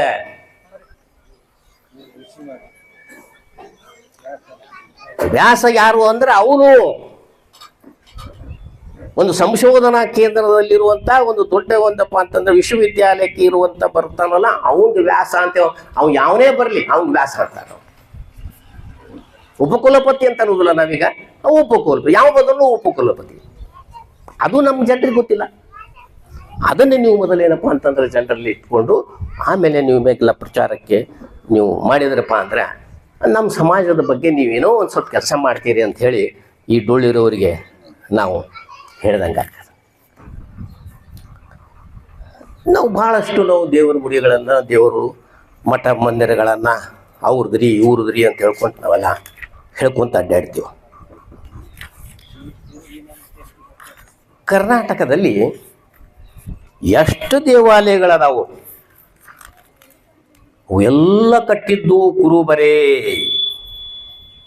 ಇನ್ನು ಯಾವ ಧರ್ಮದವರು ಆ ಗುಡಿಗಳನ್ನು ಕಟ್ಟಿಲ್ಲ. ಗೆದ್ದಲು ಹುತ್ತು ಕಟ್ತದ, ಹಾವು ಎಲ್ಲ ಬಂದ ಅದನ್ನ ಹುತ್ತಿನ ಮನಿ ಮಾಡ್ಕೊಂಡು ಕೂಡ್ತದ. ಹಂಗೆ ಇವತ್ತಿನ ಬೇರೆ ಮತದವರು ಇವತ್ತ ನಮ್ಮ ಗುಡಿಗಳಲ್ಲೇ ಕುಂತ್ಕೊಂಡು ನಮ್ದು ಅಂತ ಹೇಳ್ಕೊಂಡು ಅಡ್ಡಾಡ್ತಾರೆ. ಭಾಳ ಕೆಟ್ಟ ಅನಿಸ್ತದೆ ನಿಮಗೆ, ಇಲ್ಲಿ ಗೊತ್ತಾಗುದಿಲ್ಲ. ಎಲ್ಲನೂ ನಮ್ಮೂರೇ.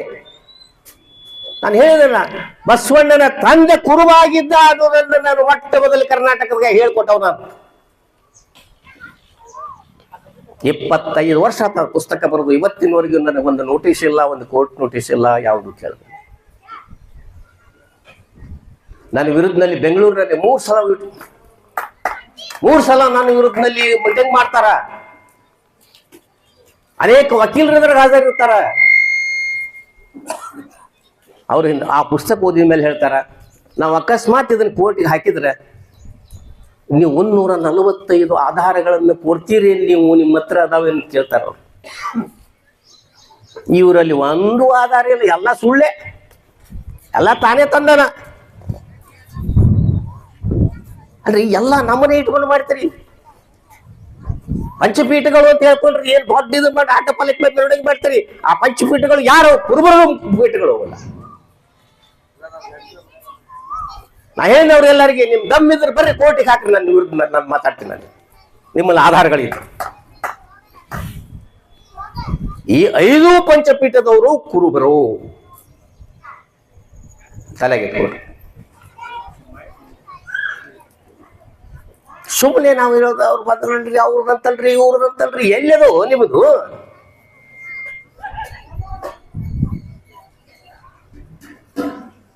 ಬಸವಣ್ಣಾದಿ ಶಿವಶರಣರ 300 ಮಂದಿ ವಚನ ಬರೆದ್ರು ಅಂತ ತಿಳ್ಕೊಂಡು ಇವ್ರ ಗ್ರಂಥ ಇವತ್ತು ಪ್ರಕಾಶನ ಮಾಡ್ತಾರೆ. ಇವರು ಅದ್ರ ಸಲುವಾಗಿ ಒಂದು ವೀರಶೈವ ಮತಕ್ಕೆ ಒಡೆಯರ ಕೊಡುಗೆ ಕೊಟ್ಟು ಬರ್ದೆ ನಾನು.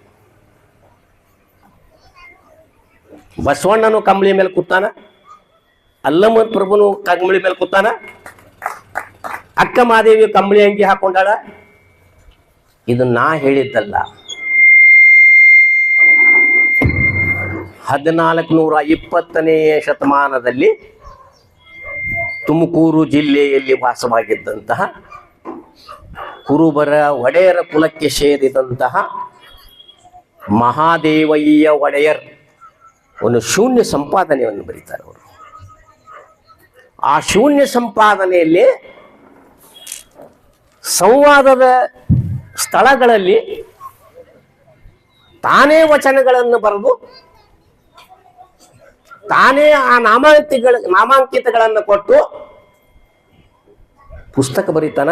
ಅದರ ಒಳಗಿನ ವಚನಗಳನ್ನು ಇವರೆಲ್ಲ ಕದ್ದುಕೊಂಡು ಬಂದು, ಇದು ಬಸವಣ್ಣನ ವಚನ ರೀ, ಇದು ಮಲ್ಲಿಕಾರ್ಜುನ ವಚನ ರೀ, ಇದು ಅಲ್ಲಂ ಪ್ರಭುನ ವಚನ ರೀ, ಇದು ಅಕ್ಕಮಹಾದೇವ್ ವಚನ ರೀ ಅಂತ ಹೇಳಿ ಬಂದ್ಬಿಟ್ಟಾರೆ. ನಾನು MM ಕಲಬುರ್ಗಿ ಅವರಿದ್ದಾಗ ನಾನು ಹೇಳಿದ್ದೇನೆ, MM ಕಲ್ಕರಿ ಮತ್ತು ನಮ್ಮ ಇವರು ಯಾರು ಬೆಂಗಳೂರಿನ ಮೂರ್ತಿ ಯಾರು ಇವರಿಬ್ರು ಇದ್ದಾಗ ನಾನು ಬೆಂಗಳೂರಿನಲ್ಲಿ ಕೇಳಿದೆ. ನಾನು ಅರೆ ಇಷ್ಟೆಲ್ಲ ವಚನಗಳನ್ನು ಬರ್ದಿರಲ್ಲ, ಈ ವಚನಗಳ ಬಿಲ್ಲಿ ಎಲ್ಲಿ ಆಧಾರಗಳದಾವ?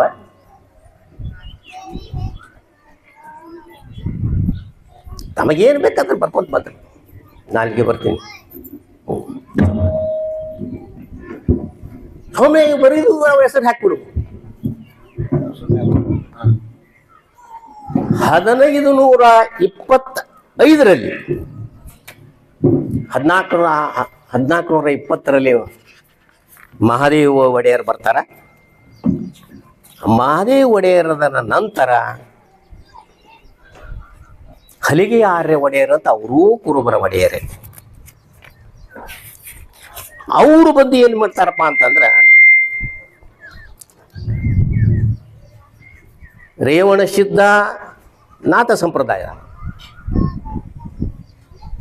ಸಿದ್ಧರಾಮ ನಾಥ ಸಂಪ್ರದಾಯದವ,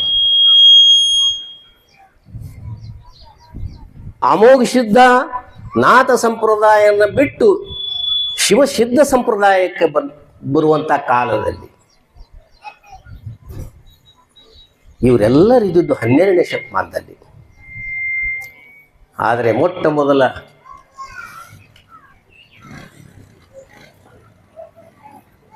ಸೊನ್ನಲಿಗೆ ಸಿದ್ಧರಾಮನನ್ನ ಹಲಿಗೆ ಆರ್ಯ ಒಡೆಯರ್ ಎಲ್ಲರಿಗೂ ಲಿಂಗ ಕಟ್ಬಿಟ್ಟಿದ್ದೀವಿ, ಯಾಕೆ ಇವ್ಗೂ ಕಟ್ಟಿಬಿಡುವಂತೆ 16ನೇ ಶತಮಾನದಲ್ಲಿ ಬರೀತಾನವ. ಸಿದ್ಧರಾಮ ತೀರಿಕೊಂಡ ನಂತರ 400 ವರ್ಷಗಳ ನಂತರ ಅವನಿಗೆ ಲಿಂಗ ಕಟ್ತಾರ. ಸಾಧ್ಯದೇನಿದು?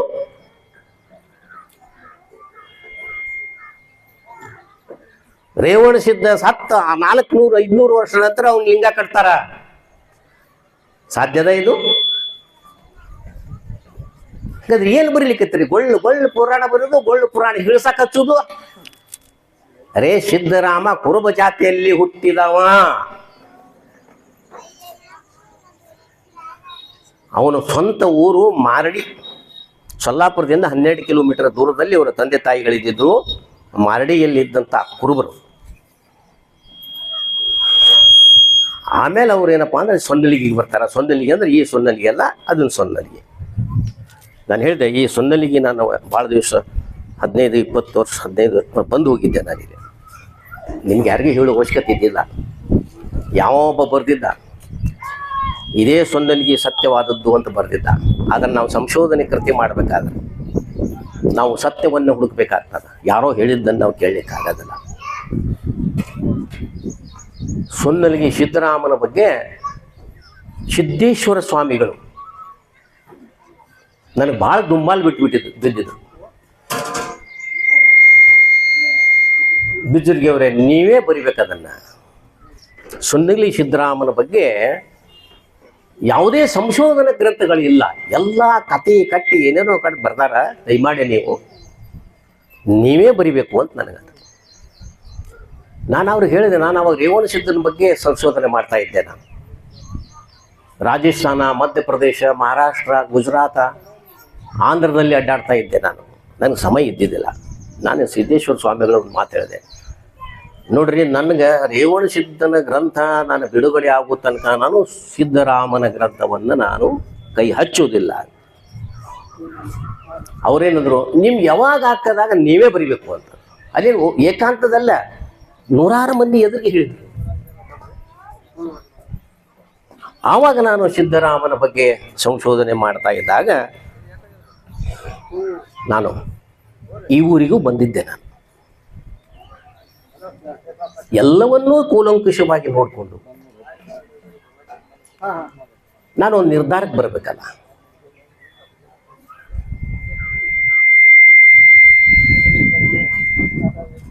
ಸಿದ್ದರಾಮನ ಕುರಿತು ಅನೇಕ ಶಾಸನಗಳು ನಮಗೆ ದೊರಕಿದ್ದು, ಆದರೆ ನಾನು ಕೈ ಹಚ್ಚಿದ ಮೇಲೆ ಅದು 38 ಶಾಸನಗಳನ್ನು ಕಲೆ ಹಾಕಿದೆ ನಾನು. ಅವು ಎಲ್ಲಿದ್ದವು ಅಂತಂದ್ರ, ಯಾರ ಕುರುಬರು ಗುಡಿಗಳದಾವ ಅಲ್ಲೇ ಇದ್ದು ಅವು ಶಾಸನಗಳು. ಹಾಗಾಗಿ ನಾನು ಸೊನ್ನಲಿಗೆ ಸಿದ್ದರಾಮನ ಕುರಿತು ಸುದೀರ್ಘವಾದಂಥ ನಾನು ಸಂಶೋಧನೆ ಮಾಡಬೇಕಾತು. ಸೊನ್ನಲಿಗೆ ಸಿದ್ದರಾಮ ವೀರಶೈವ ಲಿಂಗಾಯತರಾಗಿದ್ದರೆ ಅವ್ರು ಯಾಕೆ ಗವಿಗಳಿಗೆ ಹೋಗಿ ಸಮಾಧಿ ತಗೋಬೇಕಾಗಿತ್ತು? ಅವಶ್ಯಕತೆ ಇಲ್ಲಲ್ಲ. ನಾಥ ಸಂಪ್ರದಾಯದಲ್ಲಿ ಅದು ಅದೇ ತನ್ನ ಕೊನೆ ಗಳಿಗೆಯಲ್ಲಿ ಒಂದು ಗುಹೆ ತೆಗೆದು ಅದನ್ನು ಒಳಗೆ ಹೋಗಿ ಕುಂತ್ಕೊಂಡು ಮುಚ್ಕೊಂಡ್ಬಿಡೋದು ಅಂತ. ಎಲ್ಲರೂ ಅದೇ. ರೇವಣ ಸಿದ್ದನು ಕೂಡ ಹಾಗೆ ತಮ್ಮ ದೇಹ ತ್ಯಾಗ ಮಾಡಿದರು, ಸಿದ್ದರಾಮರು ಕೂಡ ಹಾಗೆ ದೇಹ ತ್ಯಾಗ ಮಾಡಿದರು. ಅದೇ ರೀತಿ ಅಮೋಘ ಸಿದ್ಧರು ಕೂಡ ಅದೇ ರೀತಿ ದೇಹ ತ್ಯಾಗ ಮಾಡಿದರು. ಇವರು ಬರೆಯೋದಕ್ಕೂ ಇವರು ಲಿಂಗ ಧಾರಣೆಗೂ ಅದು ಹೆಂಗೆ ಹೊಂದಾಣಿಕೆ ಆಗ್ತದೆ? ಯಾವ ಕಾಲಕ್ಕೂ ಹೊಂದಾಣಿಕೆ ಆಗುವುದಿಲ್ಲ. ಆ ಪುಸ್ತಕವನ್ನು ಹೊರಗೆ ಹಾಕಿದ ಮೇಲೆ ಸಿದ್ದೇಶ್ವರ ಸ್ವಾಮಿಗಳು ಸುಮಾರು ತಮ್ಮ ಕಾರ್ಯಕ್ರಮದಲ್ಲಿ ಇದನ್ನು ಪುಸ್ತಕ ಇಟ್ಕೊಂಡು ಜನರಿಗೆ ಹೇಳ್ಕೊಡ್ತಿದ್ರು. ನೋಡ್ರಿ, ನಿಜವಾಗ್ಲೂ ಸಂಶೋಧನೆ ಅಂದರೆ ಇದು ಅಂತ ಹೇಳಿ. ಒಬ್ಬ ಕುರುಬ ಕುಲದಲ್ಲಿ ಹುಟ್ಟಿದಂತಹ ಸಿದ್ದರಾಮ, ಆಮೇಲೆ ಆ ಸಮಯದಲ್ಲಿ ಈ ಊರಿಗೆ ಬಂದಿದ್ದೆ ನಾನು. ಅದು ಎಲ್ಲಿದು ಗೊತ್ತಿಲ್ಲ. ಈಗ ಸಿದ್ದರಾಮನ ಗುಡಿ ಅದ ಅಂತೇಳಿ ಹೇಳ್ತಾರೆ ಇಲ್ಲಿ. ಸರ್, ಆ ಹೋದಾಗ ಸಿದ್ದರಾಮನ ಮೇಲೆ ಕಂಬಳಿ ಇತ್ತು. ನನ್ನಲ್ಲಿ ಫೋಟೋಗಳದಾವ. ನಾನು ಯಾವುದು ಹೇಳೋದಿಲ್ಲ. ಯಾಕಂದ್ರೆ ನಾನು 30 ಗ್ರಂಥಗಳನ್ನು ಬರೆದು ಎಲ್ಲ ಸತ್ಯವನ್ನು ಬರೆದು ಇವತ್ತಿನವರೆಗೂ ನನ್ನ ಜೊತೆ ಸ್ಟ್ರಾಜಲ್ ಮಾಡುವಂಥ ಯಾವ ವಿದ್ವಾಂಸರು ಇವತ್ತು ಕರ್ನಾಟಕದಲ್ಲಿ ಇಲ್ಲ. ಅವತ್ತು ಈ ಕಂಬಳಿ ಎತ್ತವರು ಇದ್ದಲ್ಲಿ ಇಲ್ಲಿ ಆ ಪೂಜಾರಿಯಲ್ಲಿ ಹೋಗಿದ್ರು. ನಾನು ಕರ್ಕೊಂಡು ಬಂದು ಅವ್ರು ಕರೆಸ್ಕೊಂಡು ಬಂದು ಎಲ್ಲ ನೋಡಿದೆ ನಾನು. ಅದು ಯಾರ ಮೊನ್ನೆ ಏನೋ ವಿಚಾರ ಬರ್ತೀನಿ ಬಂದ ಮೇಲಿಂದ, ಇಲ್ರಿ ಅವ್ನು ಕಂಬಳಿ ಇದ್ದಿದ್ದಲ್ಲ, ಅದು ಕಂಬಳಿ ತೆಗದಾರ ಅಂತ. ಒಂದು ಮಾತು ಹೇಳ್ತೀನಿ ನಿಮ್ಗೆ, ಯಾವುದೇ ಪಾರಂಪರಿಕವಾದಂಥ ದೇವಮೂರ್ತಿಗಳಾಗಲಿ, ಅವರ ವೇಷಭೂಷಣಗಳನ್ನಾಗಲಿ, ಅವರ ಆಯುಧಗಳನ್ನಾಗಲಿ ಯಾರಾದರೂ ಬದಲಾಯಿಸಿದರೆ IPC 295 ಆಕ್ಟ್ ಪ್ರಕಾರ 7 ವರ್ಷ ಸಜಾ ಆಗತ್ತೆ. ಹುಷಾರ್.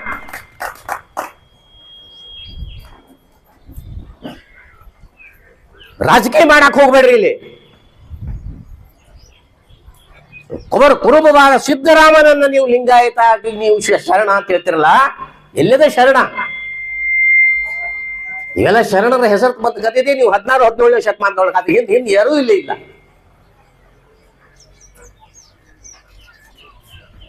1361-9 ಭೀಮಕೋಯ್ ಬರೀತಾನ,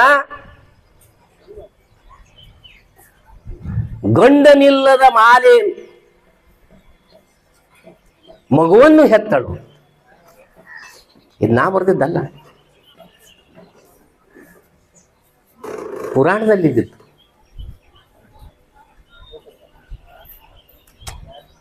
ಇವೆಲ್ಲ ಇದ್ದಾವ. ನಮ್ಗೆ ಎಲ್ಲೂ ಅಲ್ಲಿ ಸಿದ್ದರಾಮ ಯಾವ ಕಾಲಕ್ಕೂ ಅವನು ಶರಣಲ್ಲ. 16ನೇ ಶತಮಾನದಲ್ಲಿ 127 ವಚನಗಳನ್ನ ಹೊಟ್ಟಿಯಾಗಿ ಬರೆದು ಶೂನ್ಯ ಸಂಪಾದನೆ 2ನೇ ಸಂಪುಟದಲ್ಲಿ ಸೇರಿಸಿದ್ರು.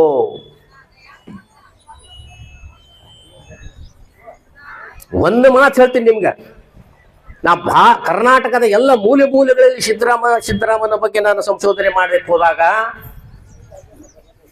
78 ಆ ಸಿದ್ದರಾಮನ ಕ್ಷೇತ್ರದಲ್ಲಿ ಚಿಕ್ಕಮಗಳೂರು ಜಿಲ್ಲೆಯ ಸೊನ್ನಲಾಪುರ ಎಂಬ ಗ್ರಾಮದಲ್ಲಿ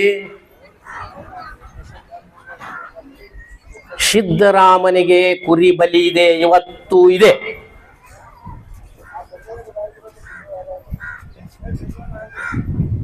ಹಂಗಾದ್ರೆ ಶರಣ ಹೆಂಗಾಗ್ತಾನ್ರಿ ಅವ?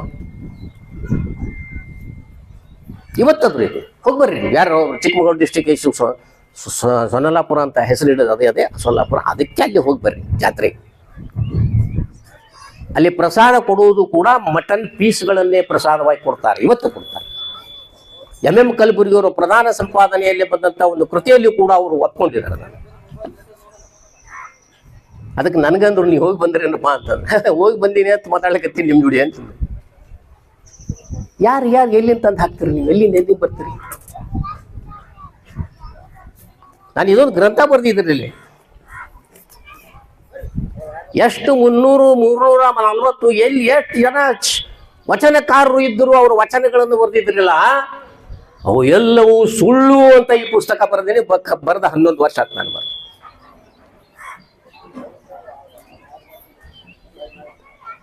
ಇದರಲ್ಲೇ ಬರೀತಾನೆ, ಮಹಾದೇವ ಒಡೆಯರ್ ಬರೀತಾನೆ, ಬಸವಣ್ಣ ದಿನನಿತ್ಯ ಪೂಜೆಯನ್ನು ಕಂಬಳಿ ಮೇಲೆ ಕೂತ್ಕೊಂಡು ಮಾಡ್ತಿದ್ದ ಅಂತ ಬರೆದ. ನಾ ಹೇಳಿದ್ದ.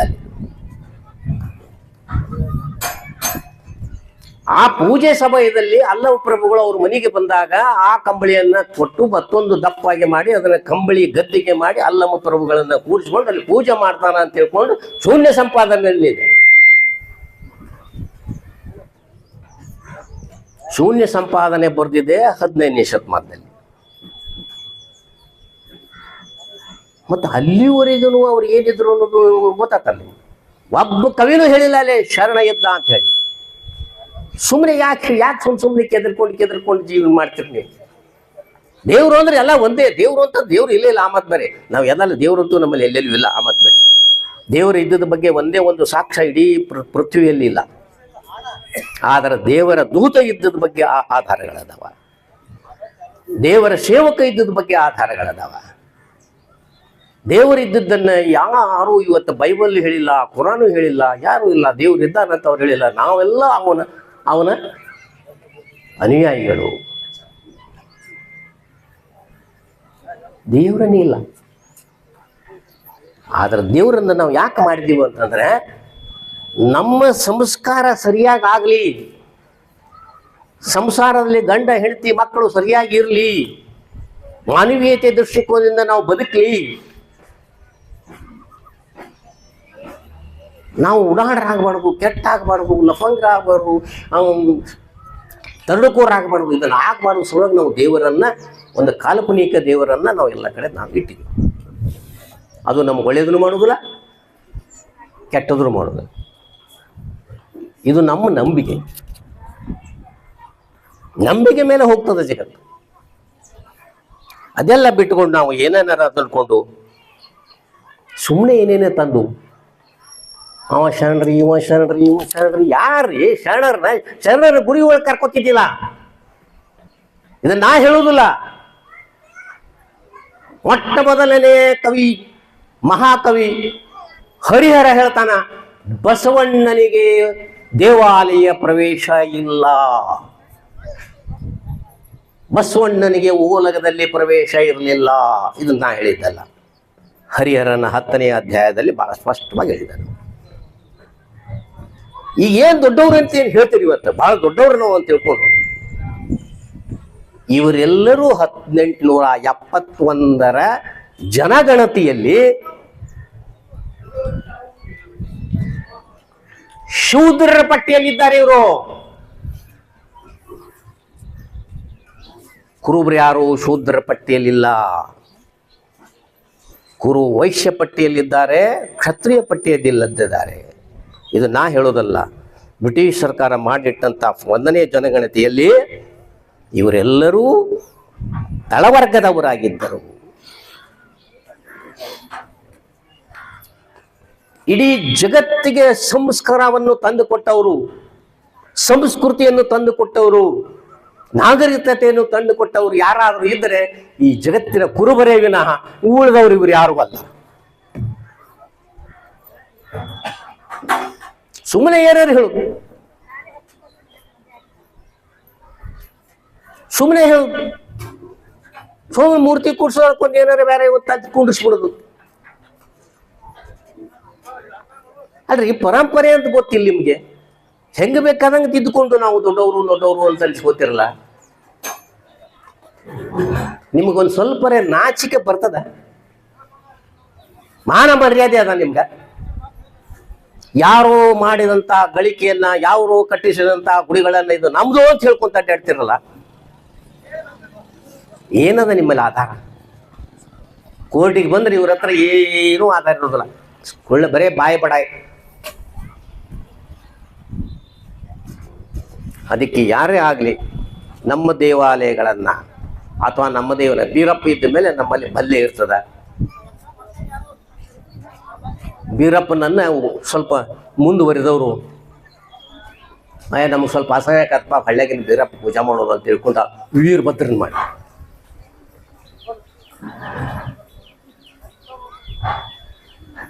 ಹನ್ನೆರಡನೇ ಶತಮಾನದಲ್ಲಿ ನಿಮಗೆ ವೀರಭದ್ರನ ಕಥೆ ನಿಮ್ಗೆ ಯಾವ ಶಾಸನದಲ್ಲಿ ಸಿಗುತ್ತಿಲ್ಲ.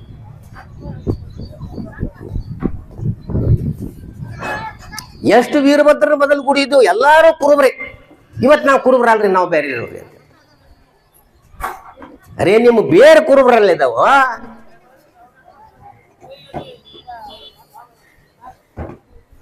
ನಿಮ್ ಕೂಡು ನೆಲ ಕುರುಬ್ರದವ್ರು. ಯಾಕೆ ಸುಮ್ಮನೆ ಸೋಗಲಾಡಿತನ ಮಾಡ್ತೀರಿ ಜನ? ಬಾಂಧವ್ಯದಿಂದ ಇರುವುದನ್ನು ಕಲೀರಿ.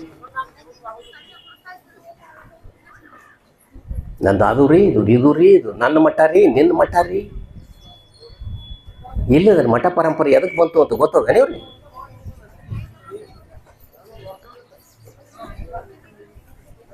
ಅಲ್ರಿ ಪಂಚಪೀಠದವ್ರು ಇಷ್ಟೆಲ್ಲ ಮಠ ಅದೇನೋ ಕುರುಬುರುದು ಅಂತ ಹೇಳಿ ಎಲ್ಲ ದಾಖಲೆಗಳು ಹೇಳ್ತಾವ.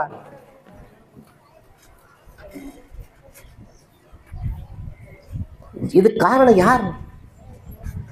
ನಾವು ಕುರುಬ್ರೆ, ಅವ್ರಿಗೆ ಅವಕಾಶ ಮಾಡಿ ಕೊಟ್ಟವರೇ ನಾವು. ಪಲ್ಲಕ್ಕಿ ಮೇಲೆ ಮೆರವಣಿಗೆ,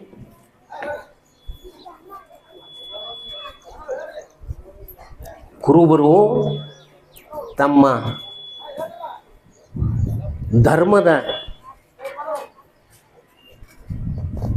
ಧಾರ್ಮಿಕ ವ್ಯಕ್ತಿಗಳ ತೀರ್ಕೊಂಡ ಮೇಲೆ ಅವ್ರದ್ದೊಂದು ಮುಖವಾಟ, ಅಂದರೆ ಬೆಳ್ಳಿಯ ಮುಖವಾಡ ಇಟ್ಕೊಂಡು ಪಲ್ಲಕ್ಕಿಯಲ್ಲಿ ಮೆರವಣಿಗೆ ಮಾಡುವಂಥ ಸಂಪ್ರದಾಯ ಕುರುಬರದೇ ವಿನಃ ಜೀವಂತ ಹೆಣವಾಗಿ ಕುಂತ್ಕೊಂಡು ಮೆರವಣಿಗೆ ಮಾಡುವಂಥವ್ರ ಅಲ್ಲ.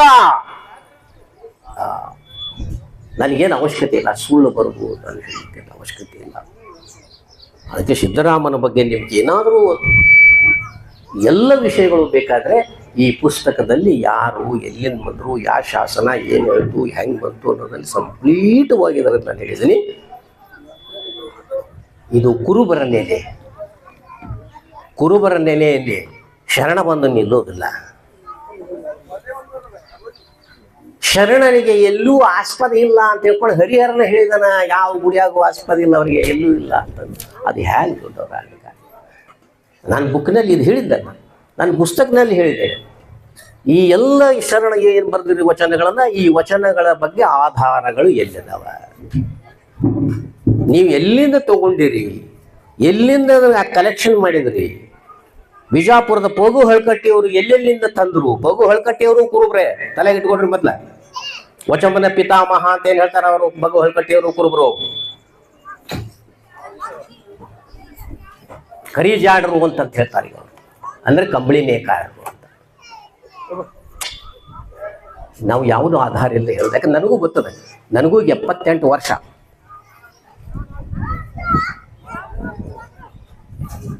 ನಾನು ಒಂದು ಸಾಮಾನ್ಯ ಹುಡುಗನಾಗಿದ್ದಾಗ ನನ್ನ ಪಠ್ಯ ಪುಸ್ತಕಗಳನ್ನು ನಾನು ಓದಲಿಲ್ಲ, ಎಲ್ಲನೂ ಇತರೆ ಪಠ್ಯಗಳನ್ನು ಓದ್ತಿದ್ದೆ.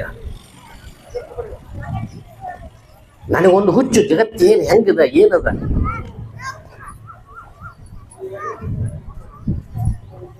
ಸಂಸ್ಕೃತ ಗ್ರಂಥಗಳು, ಉಪನಿಷತ್ತುಗಳು ಏನದವ, ಬ್ರಾಹ್ಮಣ ಕಾಂಡಗಳು ಏನ್ ಹೇಳ್ತಾವ, ಏನ್ ಹೇಳ್ತಿರ್ತಾರಲ್ಲ ಇವೆಲ್ಲ ಬಹಳಷ್ಟು ಸಲ.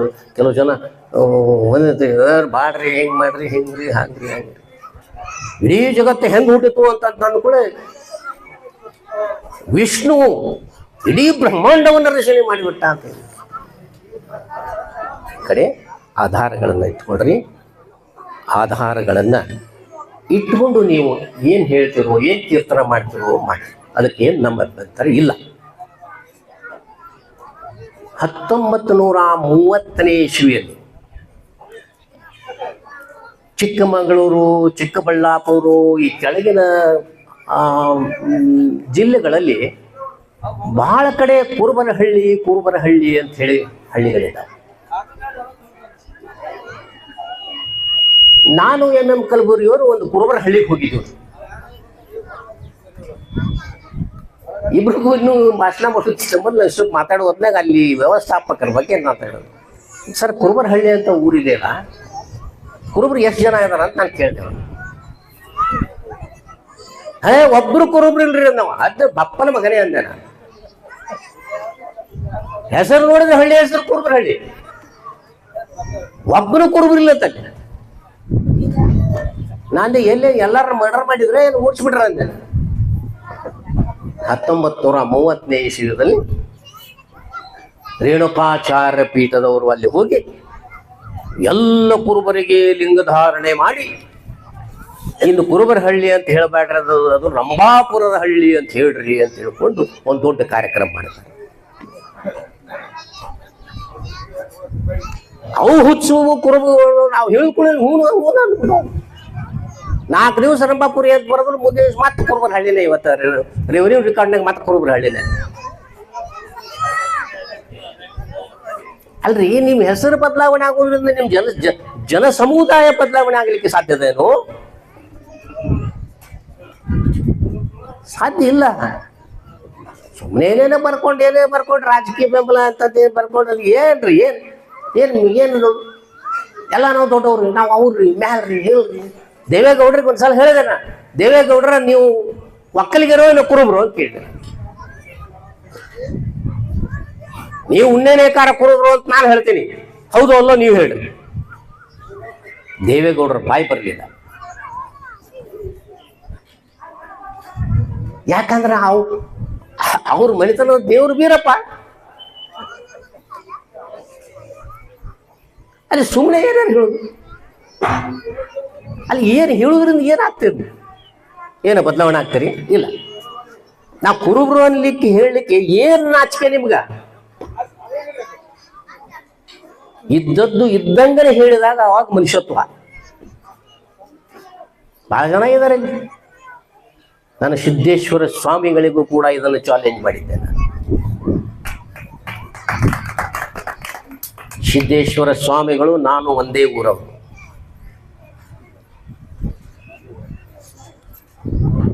ನಾನು ಆ ಊರಿನ ದೇಸಾಯಿ ಮನೆತದ ಕುಲದವನು. 42 ಹಳ್ಳಿಗಳ ದೇಸಾಯಿಕೆ ಇತ್ತು ನಮಗೆ. ನಾನು ಒಂದ್ಸಲ ಸುಮ್ಮನೆ ಮಾತಾಡ್ತಾ ಸರ್ ನೀವು ಜಾತಿ ಬೇರೆ ಹೇಳಲಿಕ್ಕಿತ್ತಿರಲ್ಲ, ಯಾಕೆ ಏನು ಅಂತ ಕೇಳಿದೆ. ನಾನು ಯಾರನ್ನೂ ಬಿಡಲ್ಲ, ಯಾವ ಸ್ವಾಮಿಗಳನ್ನು ಬಿಡಲ್ಲ, ನಾನು ನೇರವಾಗಿ ಮಾತಾಡ್ತೇನೆ. ಯಾಕ್ರಿ ಅಂದೆ. ಅಲ್ಲ ನಿಮ್ಮ ಹೆಸರು ಏನು? ಶಿವಗೊಂಡ, ಪಾರಗೊಂಡ, ಕಾಮಗೊಂಡ, ನಿಮ್ಮ ಮನೆ ತಂದ ಇರುವಂಥ ಹೆಸರು ಇವು. ಅವ್ರು ಹೇಳಿದೆ ನಾನು, ನಿಮ್ಮ ಮನೆ ತಂದ ಇರುವಂಥ ಈ ಹೆಸರುಗಳು. ನಿಮ್ಮ ಮನೆ ದೇವ್ರು ಯಾವ್ರಿ?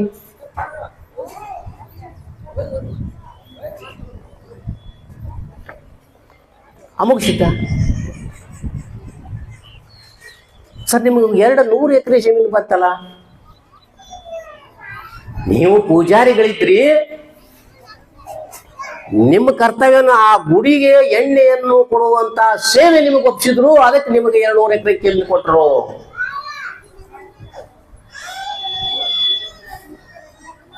ಬೇರೆಯವರ ಮಾತನ್ನ ನೀವು ವಿಚಲಿತ ಆಗ್ಬಾರ್ದು. ಇಷ್ಟು ಹೇಳಿದ ಮೇಲೆ ಒಂದು 6 ತಿಂಗಳ ನಂತರ ಅವ್ರಿಗೂ ನಮಗೂ ಮತ್ತೆ ಭೇಟಿ ಆಯ್ತು ಅಂತೇಳಿ. ಯಾಕ್ರೆ ನಾನು ಹೇಳಿದ್ದು ಸತ್ಯ, ನಾನು ಸತ್ಯ ಅದ, ಅವ್ರದ್ದಷ್ಟೇ ಹೆಚ್ಚು ಮಾತಾಡ್ತಾರೆ. ಇದು ಸತ್ಯ, ಇದು ಬಹಳ ದಿವಸ ಉಳಿತದೆ. ಜಚನಿ ಅಂತ ಗೊತ್ತಿರ್ಬೇಕಲ್ಲ, ಭಾಳ ಹೆಸರು ತಿಳಿದವ್ರು. ಜಗದ್ಗುರು ಚನ್ನಮಲ್ಲಿಕಾರ್ಜುನ ಸ್ವಾಮಿಗಳನ್ನ ಮಠ ಅಂತ ಒಂದು ಇದೆ.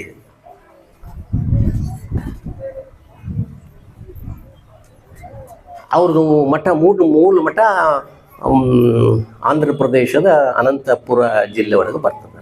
ನಾನು ಅಲ್ಲಿ ಹೋಗಿದ್ದೆ. ಈಗ ಬಂದ್ರಲ್ಲ ಇವರು, ನಾನು ಹೇಳಿದೆ ನೀವು ಯಾವ ಮೂಲ ಮಠದವ್ರು ನೀವು? ನಿಮ್ಮ ಮೂಲ ಮಠ ಯಾವುದು? ಶ್ರೀಶೈಲ. ಶ್ರೀಶೈಲದೊಳಗೆ ಯಾವ ಬಿಟ್ಟು ಯಾವುದು? ಶಿಂದಗಿಯಲ್ಲಿ ಮಠ ಅದಲ್ಲ, ಅದು ಯಾವುದು? ಸಾರಂಗ ಮಠ. ಅವರು PhD ಅವರೆಲ್ಲ ದೊಡ್ಡ ದೊಡ್ಡ ಓದ್ಕೊಂಡವ್ರಲ್ಲ, PhD ಮಾಡ್ಕೊಂಡವ್ರು ಬಂದವ್ರಲ್ಲ. ಅಲ್ರಿ ನಿಮ್ಮ ಮೂಲ ಮಠ ಸಾರಂಗ ಮಠ. ಸಾರಂಗ ಯಾರು? ಬಳ್ಳಾರಿ ಜಿಲ್ಲೆಯಲ್ಲಿರುವಂತ ಕುರುಬರ ಒಡೆಯರ ಕುಲದವರು ಸಾರಂಗಯ್ಯ ಒಡೆಯರ್. ಅವರು 15ನೇ ಶತಮಾನದಲ್ಲಿ ಶ್ರೀಶೈಲದಲ್ಲಿ ಒಂದು ಮಠವನ್ನು ಕಟ್ತಾರ, ಅದು ಸಾರಂಗ ಮಠ. ಅದ್ರ ಏನು ಅನುಯಾಯಿಗಳಿದಾರಲ್ಲ ಎಲ್ಲರೂ ಕುರುಬ್ರೆ. ಅವ್ರು ಹೇಳಿದ್ರು, ಸರ್ ನಾ ಇಷ್ಟು ಓದ್ಕೊಂಡಿಲ್ಲರಿ ಅಂತ. ಓದ್ಕೊಡ್ರಿ, ಇನ್ನೂ 2 ತಿಂಗಳು ತಗೊಳ್ರಿ. ನಾವು ಎಲ್ಲೇ ಒಂದು ಕಾರ್ಯಕ್ರಮದ ಕರ್ನಾಟಕದಾಗ ಎಲ್ಲೂ ಭಾಷಣ ಮಾಡೋದನ್ನ ನೀವು ಸಿಗ್ತೇವೆ. ಕುರುಬರು ಬಡದ ಕೂರ್ಕೊಂಡು ಜಗದ್ಗುರು ಚನ್ನಮಲ್ಲಿಕಾರ್ಜುನ ಮಠ ಅಂತ ತಿಳ್ಕೊಂಡು ಅಡ್ಡಾಡ್ತಿರಲ್ಲ, ಈ ಕುರುಬರ ಮಠ ಇದು ಅಂತ ಹೇಳಿದ್ರು. ಮುಂದೆ ಅವ್ರದ್ದು ಇವ್ರದ್ದು ಏನೋ ನಾನು ಯಾವುದೋ ಒಂದು MB ಪಾಟೀಲ್ರ ಒಂದು ಕಾರ್ಯಕ್ರಮದಲ್ಲಿ ಇಬ್ರು ಕೂಡ್ದೇವ್ರು. ಏನ್ರಿ ಏನಾಯ್ತು ಅಂತಂದ್ರೆ, ಸರ್ ನೀವು ಹೇಳಿದ ಸತ್ಯ, ನೀವು ಒಪ್ಕೊಂಡಿರಲ್ಲ, ಅದು ನಿಮ್ಮ ದೊಡ್ಡ ಹಿರಿಮೆ. ನೀವು ಕುರುಬರದಾಗ ಮಠದಾಗ ಕೂತ ಮೇಲೆ ನೀವು ಯಾವುದೋ ಸ್ವಾಮಿ ಬರಲಿ, ಅವ್ನು ಕುರುಬರವನೇ ಆಗಿರ್ತಾನೆ, ಮತ್ತೊಂದು ಯಾವಾಗ ಅದಲ್ಲ. ನಾನು ಎಲ್ಲ ಮಠಾಧೀಶರ ಬಗ್ಗೆ ಅಧ್ಯಯನ ಮಾಡಿದ್ದೀನಿ. ನೀವು ಎಲ್ಲಿ ಹುಟ್ಟಿದ್ರು, ಎಲ್ಲಿ ಬೆಳೆದ್ರು, ಏನ್ ಮಾಡಿದ್ರು, ಏನ್ ತಿಂದ್ರಿ, ಯಾರ್ಯಾರ ಕಡೆ ಏನೇನು ಮಾಡ್ಕೊಂಡ್ರಿ, ಏನೇನು ತಿಂದು ಏನೇನು ಮಾಡಿರಿ ಎಲ್ಲ ನನ್ನ ಕಡೆ ರೆಕಾರ್ಡ್ ಇರ್ತದೆ. ಯಾಕಂದ್ರೆ ನಾನು ನನ್ನ ಸ್ಟೂಡೆಂಟ್ ಲೈಫ್ನಲ್ಲೇ ನಾನು ಸಂಶೋಧನಾ ಪತ್ರಕರ್ತ. ಈ ಕೊನೆಗೆಲೆ ಅಂತ ಪೊಲೀಸರಲ್ಲಿ ಅವ್ರು ನಡೆದಿತ್ತಲ್ಲ, ಅದಕ್ಕಿಂತ ಮುಂದಾಗಿ ನಾವೆಲ್ಲ ಸಂಶೋಧನೆ ಮಾಡಿ ಸಂಶೋಧನಾ ವರದಿಗಳನ್ನು ನಾನು ಬರೀತಿದ್ದೆ. ನನ್ನ ಜೀವನ ಆರಂಭ ಆಗಿದ್ದೆ ಸಂಶೋಧನಾ ವರದಿಯಿಂದ. ನನ್ನ ಯಾವುದೇ ಪತ್ರಿಕೆ ಬಂದಲ್ಲಿ ಸಿಕ್ಕಾಪಟ್ಟಿ ನಂಗೆ ಹಣ ಆಗ್ತಿತ್ತು.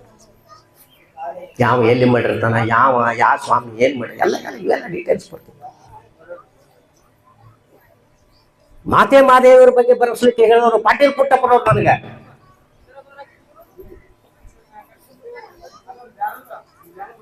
ದೊಡ್ಡದಾಗ ಪ್ರಚಾರ ಕೊಟ್ಟು ಕೂತಿರ್ತಾವಾಗ.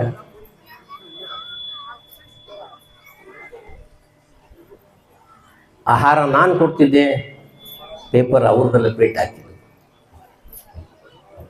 ನಾನು ಅದಕ್ಕೆ ಯಾವಾಗಾದರೂ ಸತ್ಯಕ್ಕಾಗಿ ಹೇಳ್ತೀನಿ, ಸತ್ಯದವಾಗಿ ಬಿಟ್ಟರೆ ಸತ್ಯ ಹೇಳ್ರಿ. ಏನು ಸತ್ಯ ಹೇಳ್ರಿ, ಸತ್ಯ ಬಿಟ್ಟುಕೊಂಡು ಸುಳ್ಳು ಹೇಳೋದ್ರಿಂದ ಏನಾಗಲ್ಲ. ಇವತ್ತಿಲ್ಲ ನಾಳೆ ಹೋಗ್ಬಿಡ್ತೀರಿ. ಅದನ್ನು ದಯಮಾಡಿ ಇವತ್ತಿನ ಇಲ್ಲಿ ಕುರುಬರಿಗೆ ಏನಪ್ಪ ಅಂತಂದರೆ ನಿಮಗೆ ಬಹಳಷ್ಟು ವಿಶೇಷವಾಗಿ ಇದು ಆ ಕಡೆಯಿಂದ ನಿಮಗೆ ನಿಜ ಸಿಗಬೇಕಾದ್ರೆ ನನ್ನ ಗ್ರಂಥಗಳನ್ನು ಓದ್ರಿ. ಛತ್ರಪತಿ ಶಿವಾಜಿ ಮರಾಠ ಮರಾಠ ಮರಾಠ ಮರಾಠ ಎಲ್ಲಿ ಮರಾಠ ಅಲ್ಲ, ಛತ್ರಪತಿ ಶಿವಾಜಿ ಉಂಡೆನೇ ಕರ್ಕೊಂಡು ಹೋಗ. ಮಹಾರಾಷ್ಟ್ರದಲ್ಲಿ ಇವತ್ತು ಭಾಷಣ ಮಾಡ್ತೀನಿ ನಾನು. ಛತ್ರಪತಿ ಶಿವಾಜಿ ಕಂಬಳಿ ನೇಕಾರ ಮನೆತನದಲ್ಲಿದ್ದವ. ಅವರು ಪೂರ್ವಜರು ಗದಗ ಜಿಲ್ಲೆಯ ಸೊರಟೂರು ಗ್ರಾಮದವರು. ಅವನು ಹೇಳೋದವನು ಅವನು ಮರಾಠರು ಉಂಟು ಮಾಡಿದ್ದಾರೆ. ಮರಾಠ ಅಂದ್ರೆ ಕುರುಬ, ಕುರುಬ ಅಂದ್ರೆ ಮರಾಠ. ಪದಭೇದಗಳಾಗುವುದು ಗೊತ್ತಾಗುವುದಿಲ್ಲ ನಿಮ್ಗೆ.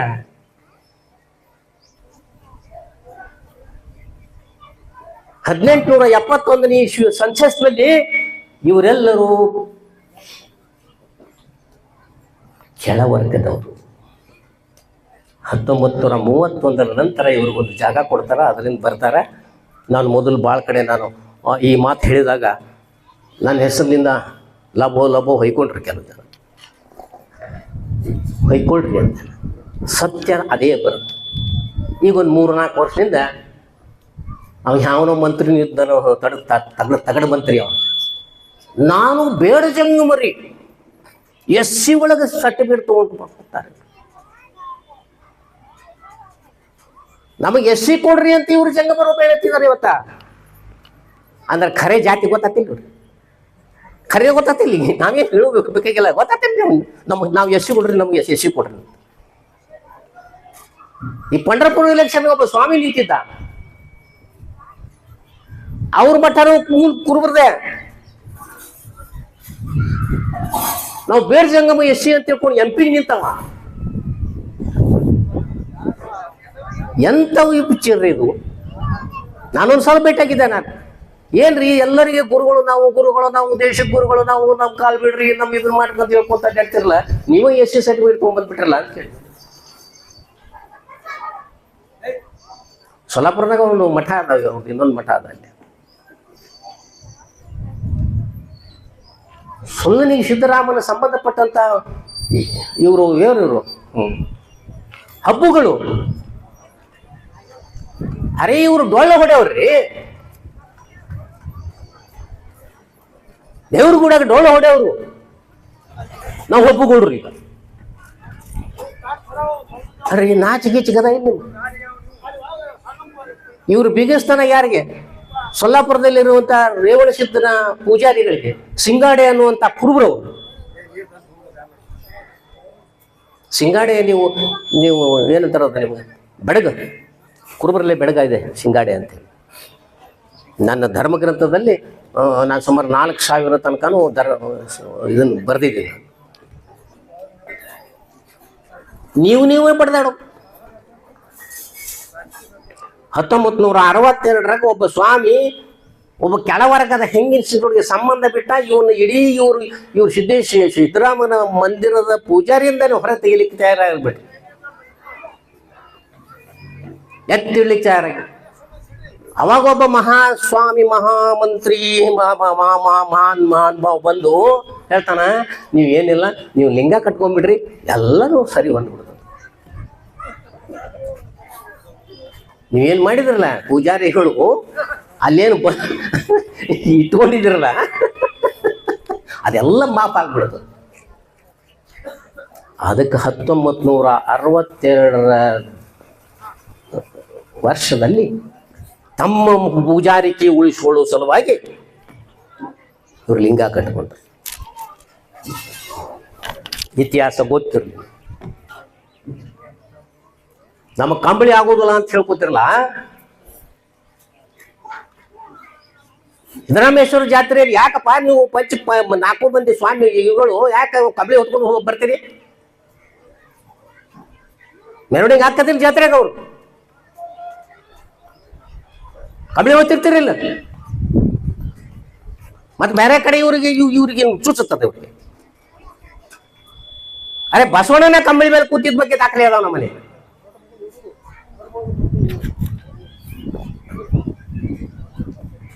ಸುಮ್ಮನೆ ಏನಾರ ಒಂದು ಸಣ್ಣ ವಿಷಯ ಇಟ್ಕೊಂಡು ರಾಜಕೀಯ ದಯಮಾಡಿ ಗ್ರಾಮದಲ್ಲಿ ಮಾಡ್ಲಿಕ್ಕೆ ಹೋಗ್ಬೇಡ್ರಿ.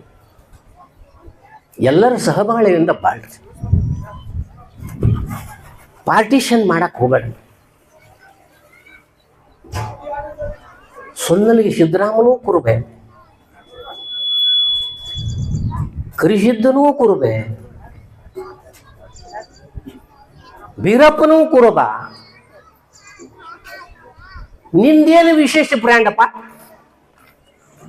ಹಂಗೆ ಮಾಡ್ಲಿಕ್ಕೆ ಹೋಗ್ಬೇಡ. ಧರ್ಮವನ್ನ ಮಾರಾಟದ ವಸ್ತುವನ್ನಾಗಿ ಮಾಡ್ಲಿಕ್ಕೆ ಹೋಗ್ಬೇಡ್ರಿ. ಧರ್ಮ ಮಾರಾಟದ ವಸ್ತು ಅಲ್ಲ.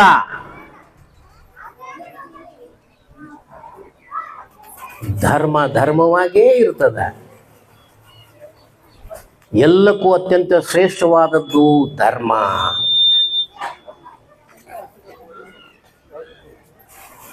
ರಾಜಕೀಯ ಪಕ್ಷಗಳಲ್ಲ.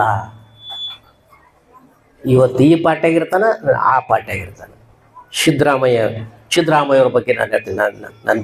ನಮಗೆ ಭಾಳ ದೂರಿನ ಸಂಬಂಧಿಕರ. ಒಂದು ದಿವಸ ನಾನು ಇಲ್ರಿ ಕಾಂಗ್ರೆಸ್ಸಿಗೆ ಯಾಕೆ ಇದನ್ನು ಮಾಡ್ತೀರಿ ನೀವು, ಭಾಳ ಸ್ವಲ್ಪ ಬೆಂಬಲ ಕೊಡ್ತೀರಿ, ಜಾತ್ಯತೀತ ಜನತಾದಳ ಕೊಡ್ರಿ ಅಂತ. ನಾನಂದ್ರೆ ಯಾಕ್ರೆ ನೀವು ಜಾತ್ಯತೀತ ಜನತಾದಳಗದಿರಿ ಅಂತ ಹೇಳಿಕತ್ತೀರಿ? ನಾನು ಇಲ್ಲ ಮತ್ತೆ ಏನು ನಿಮ್ಮ ಅರ್ಥ? ಅದೇ ಅವರು 9 ತಿಂಗಳ ನಂತರ ಅದೇ ಕಾಂಗ್ರೆಸ್ಸಿಗೆ ಬಂದರು. ಈಗೇನಂತೀರಿ ಅಂತ ಕೇಳಿದ್ರೆ ಅವೆಲ್ಲ ಏನದ ಬದುಕಲಿಕ್ಕಾಗಿ,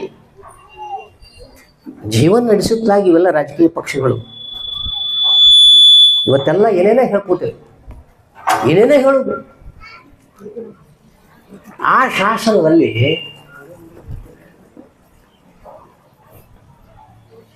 ಬಸವಣ್ಣನ ಪೂರ್ವಜರೆಲ್ಲರೂ ಕುರುಬರು ಅಂತ ಬರ್ತದಾಗ ಅರ್ಜುನವಾಡ ಶಾಸನ. MM ಕಲಬುರ್ಗಿಯವರು ತಿರುಗಿಸಿ ಇದು ಬಸವಣ್ಣನವರ ವಂಶಾವಳಿ ಅಂತ ಹೇಳಿ ಬರೆದ್ರು. ಮಾರ್ಗ 3 ಅಥವಾ 4ರಲ್ಲಿ ಏನೋ ಬರೆದ್ರು. ನಾನು ಹೇಳಿದೆ, ಏನು ಬರೀತೀರಿ ನೀವು? ಒಬ್ಬ ಯೂನಿವರ್ಸಿಟಿ ಒಬ್ಬ ಚಾನ್ಸಲರ್, ನೀವು ವೈಸ್ ಚಾನ್ಸಲರ್, ನೀವು ಹಿಂಗೆ ಬರೀದ? ಅವ್ರಿಗೆ ನನ್ನ ಗೆಳೆತನ ಇತ್ತು. ಅದೇ ಆ ಪ್ರಶ್ನೆ ಬೇರೆ. ನಾನು ಹೇಳಿದೆ, ನೀವು ಒಬ್ಬ ಗೆಳೆಯರಾಗಿದ್ದೆ. ನಾನು ಅಕಸ್ಮಾತ್ ನಿನ್ನ ವಿರೋಧಿ ಆಗಿದ್ದಂದ್ರೆ ನಿಮ್ಮನ್ನು ಎಲ್ಲರೂ, ನಿಮ್ಮ ಏನು ಮಾಡಿದ್ರೆ ಎಲ್ಲನೂ ಹೊರಗೆ ಹಾಕ್ತಿದ್ದೆ ನಾನು. ಅದಕ್ಕೆ ಇಲ್ರಿ ಸರ್, ಇಲ್ರಿ ಅಂತ ಅವ್ರ ಮನ್ಯಾಗ ಕೂತಿದ್ದೇವೆ ನಾವು. ಅವ್ರ ಮನ್ಯಾಗ ಕೂತಿದ್ದೇವೆ. ಅದು ಬಸವಣ್ಣಗೆ ಸಂಬಂಧ ಇಲ್ಲ. ನಾನು ಹೇಳಿದೆವು, ಬಸವಣ್ಣನ ಇಡೀ ಕರ್ನಾಟಕದಲ್ಲಿ, ಇಡೀ ವಿಶ್ವದಲ್ಲಿ ಒಂದೇ ಒಂದು ಶಾಸನವನ್ನು ತೋರಿಸ್ಕೊಟ್ರಿ ಬಸವಣ್ಣನ ಬಗ್ಗೆ. ಒಳಗೆ ಹೋಗಿ ತೊಗೊಂಡು ಬಂದರು. ಅರ್ಜುನವಾಡ ಶಾಸನ ಕೈ ಹಿಡ್ಕೊಂಡು ಬಂದರು. ಅವ್ರ ಒಳಗೆ ಹೊರಕಿದ್ದೀವಿ. ಅವ್ರು ಫಸ್ಟ್ 1ನೇ ಲೈನ್ 80 ಲೈನ್ ಶಾಸನ ಅದ. ಓದ್ಲಿಕ್ಕತ್ತನ ಬಿಡ್ರಿ, ಅದನ್ನ ಬಿಡ್ರಿ. 1ನೇದಾಗ ಇನ್ನೊಂದು ಎಲ್ಲ ಬಿಡ್ರಿ. 79, 80ನೇ ಲೈನ್ ಓದ್ರಿ ಅಂತ. 1260ರಲ್ಲಿ ಬರೆದಂಥ ಈ ಶಾಸನದಲ್ಲಿ ಶಾಸನೀಗ ಬಸವರಾಜ ದೇವರು ಅಂತ ಐತಿ. ಶಾಸನ ಮನೆ ಕವಿಳಾಸಪುರ ಅಂತ ಐತಿ. ಸಾಕಿದು, ಎರಡನ್ನ ಬಿಡಿಸ್ಕೊಟ್ಬಿಡ್ರಿ ನನಗೆ. ಎಲ್ಲಿಂದ್ರೆ ಬಸವಣ್ಣ 1260 ಬಸವಣ್ಣ ಇದ್ನೇನು ರಾಜ ಮಾಡಲಿಕ್ಕೆ? ಇಲ್ಲಲ್ಲ. ಅವಾಗ ಅವರಂದ್ರು ದೊಡ್ಡ ತಪ್ಪಾಗ್ಯದಪ್ಪ. ಹಿಂಗೆ ಬರ್ಕೊಂಡು ಬಂದಾರಲ್ಲ ಇವರೆಲ್ಲ, ಬರ್ಕೊಂಡು ಬಂದಿಲ್ಲ. ಹಿಂಗೆ ಏನಾರು ಬರೋದು ದೊಡ್ಡದು ಮಾಡಿದ್ರೆ ಬೆಳೆಸ್ಕೋತು. ನಾನು ಯಾಕದೇನೆ ಅಂದ್ರೆ, ನಾನು ಪ್ರತಿಯೊಂದು ಆಧಾರ ಸಹಿತವಾಗಿ ಮಾತಾಡ್ತೀನಿ, ಆಧಾರ ಸಹಿತವಾಗಿ ಬರೀತೀನಿ. ಅದಕ್ಕೆ ನಾನು ಯಾರೋ ಟಚ್ ಮಾಡೋದಲ್ಲ. ಅವ್ರ ಹತ್ರ ಆಧಾರನೇ ಇಲ್ಲ. ನಾನು ಇನ್ನೊಂದು ಮಾತು ಲಾಸ್ಟ್ ಹೇಳಿ ಹೋಗ್ಬಿಡ್ತೀನಿ. ಕುಡ ಒಕ್ಕಲಿಗರು ಅನ್ನುವಂಥ ಒಂದು ಜಾತಿ ಜಗತ್ತು ಕರ್ನಾಟಕದಲ್ಲಿ ಇದೆ. ಇದು ಯಾವ ಕ್ಯಾಟಗರಿಗಳನ್ನೂ ಇಲ್ಲ. ಈ ವಿಷಯ ನನ್ನ ಪ್ರಸ್ತಾಪ ತಂದವ್ರು ಯಾರು ಅಂತಂದ್ರೆ ಟಿ.ಕೆ. ಪಾಟೀಲ್ ಅಂತೇಳಿ, MB ಪಾಟೀಲರನ ಸೋದರ ಮಾವ. ನಾನು ಹೇಳಿದೆ, ಅಲ್ರಿ ಕುಡು ಒಕ್ಕಲಿಗರು, ನೀವು ಅದನ್ನ ಅರ್ಥನೇ ಬಿಡಿಸೋಲ್ರಿಲ್ಲ. ನೀವು ಕುಡು ಒಕ್ಕಲ್ ನಮ್ಮ ಜಾತಿಯಿಂದ ಯಾವ ಕ್ಯಾಟಗರಿ ಇಲ್ರಿ, ಯಾವ ಕ್ಯಾಟಗರಿ ಇಲ್ರಿ ಅಂತ ಹೇಳ್ತಿರಲ್ಲ. ಹೆಂಗೆ ಅಂದೆ ನಾನು. ಕುರುಬರ ಕುಡಿಯರು. ಕುಡಿಯರಂದು ಕುಡಿ ಬಿಡ್ತದ ಗೊತ್ತಲ್ಲ, ಬಳ್ಳಿ ಒಳಗಂತೆಲ್ಲ ಕುಡಿ ಬಿಟ್ಟದ ಅದು ಪದ. ಕುರುಬರ ಕುಲದಲ್ಲಿ ಹುಟ್ಟಿದಂತ ನೀವು ಒಕ್ಕಲ್ತನ ಮಾಡ್ಲಿಕ್ಕೆ ಕುರುಬರ ಕುಡಿಯರ ಒಕ್ಕಲಿಗರು. ನೀವು ಕುರುಬರಾಗ ಬರ್ತೀರಿ ಹೆಂಗ? ಇಷ್ಟು ಗೊತ್ತೇನು ಹಂಗಲ್ರಿ, ಕುಡಿ ಒಕ್ಕಲಿಗರು ಹೊರಗಿನವರಲ್ಲ, ಅವರು ಕುರುಬ್ರೆ. ಕುರುಬರ ಕುಡಿಯರು.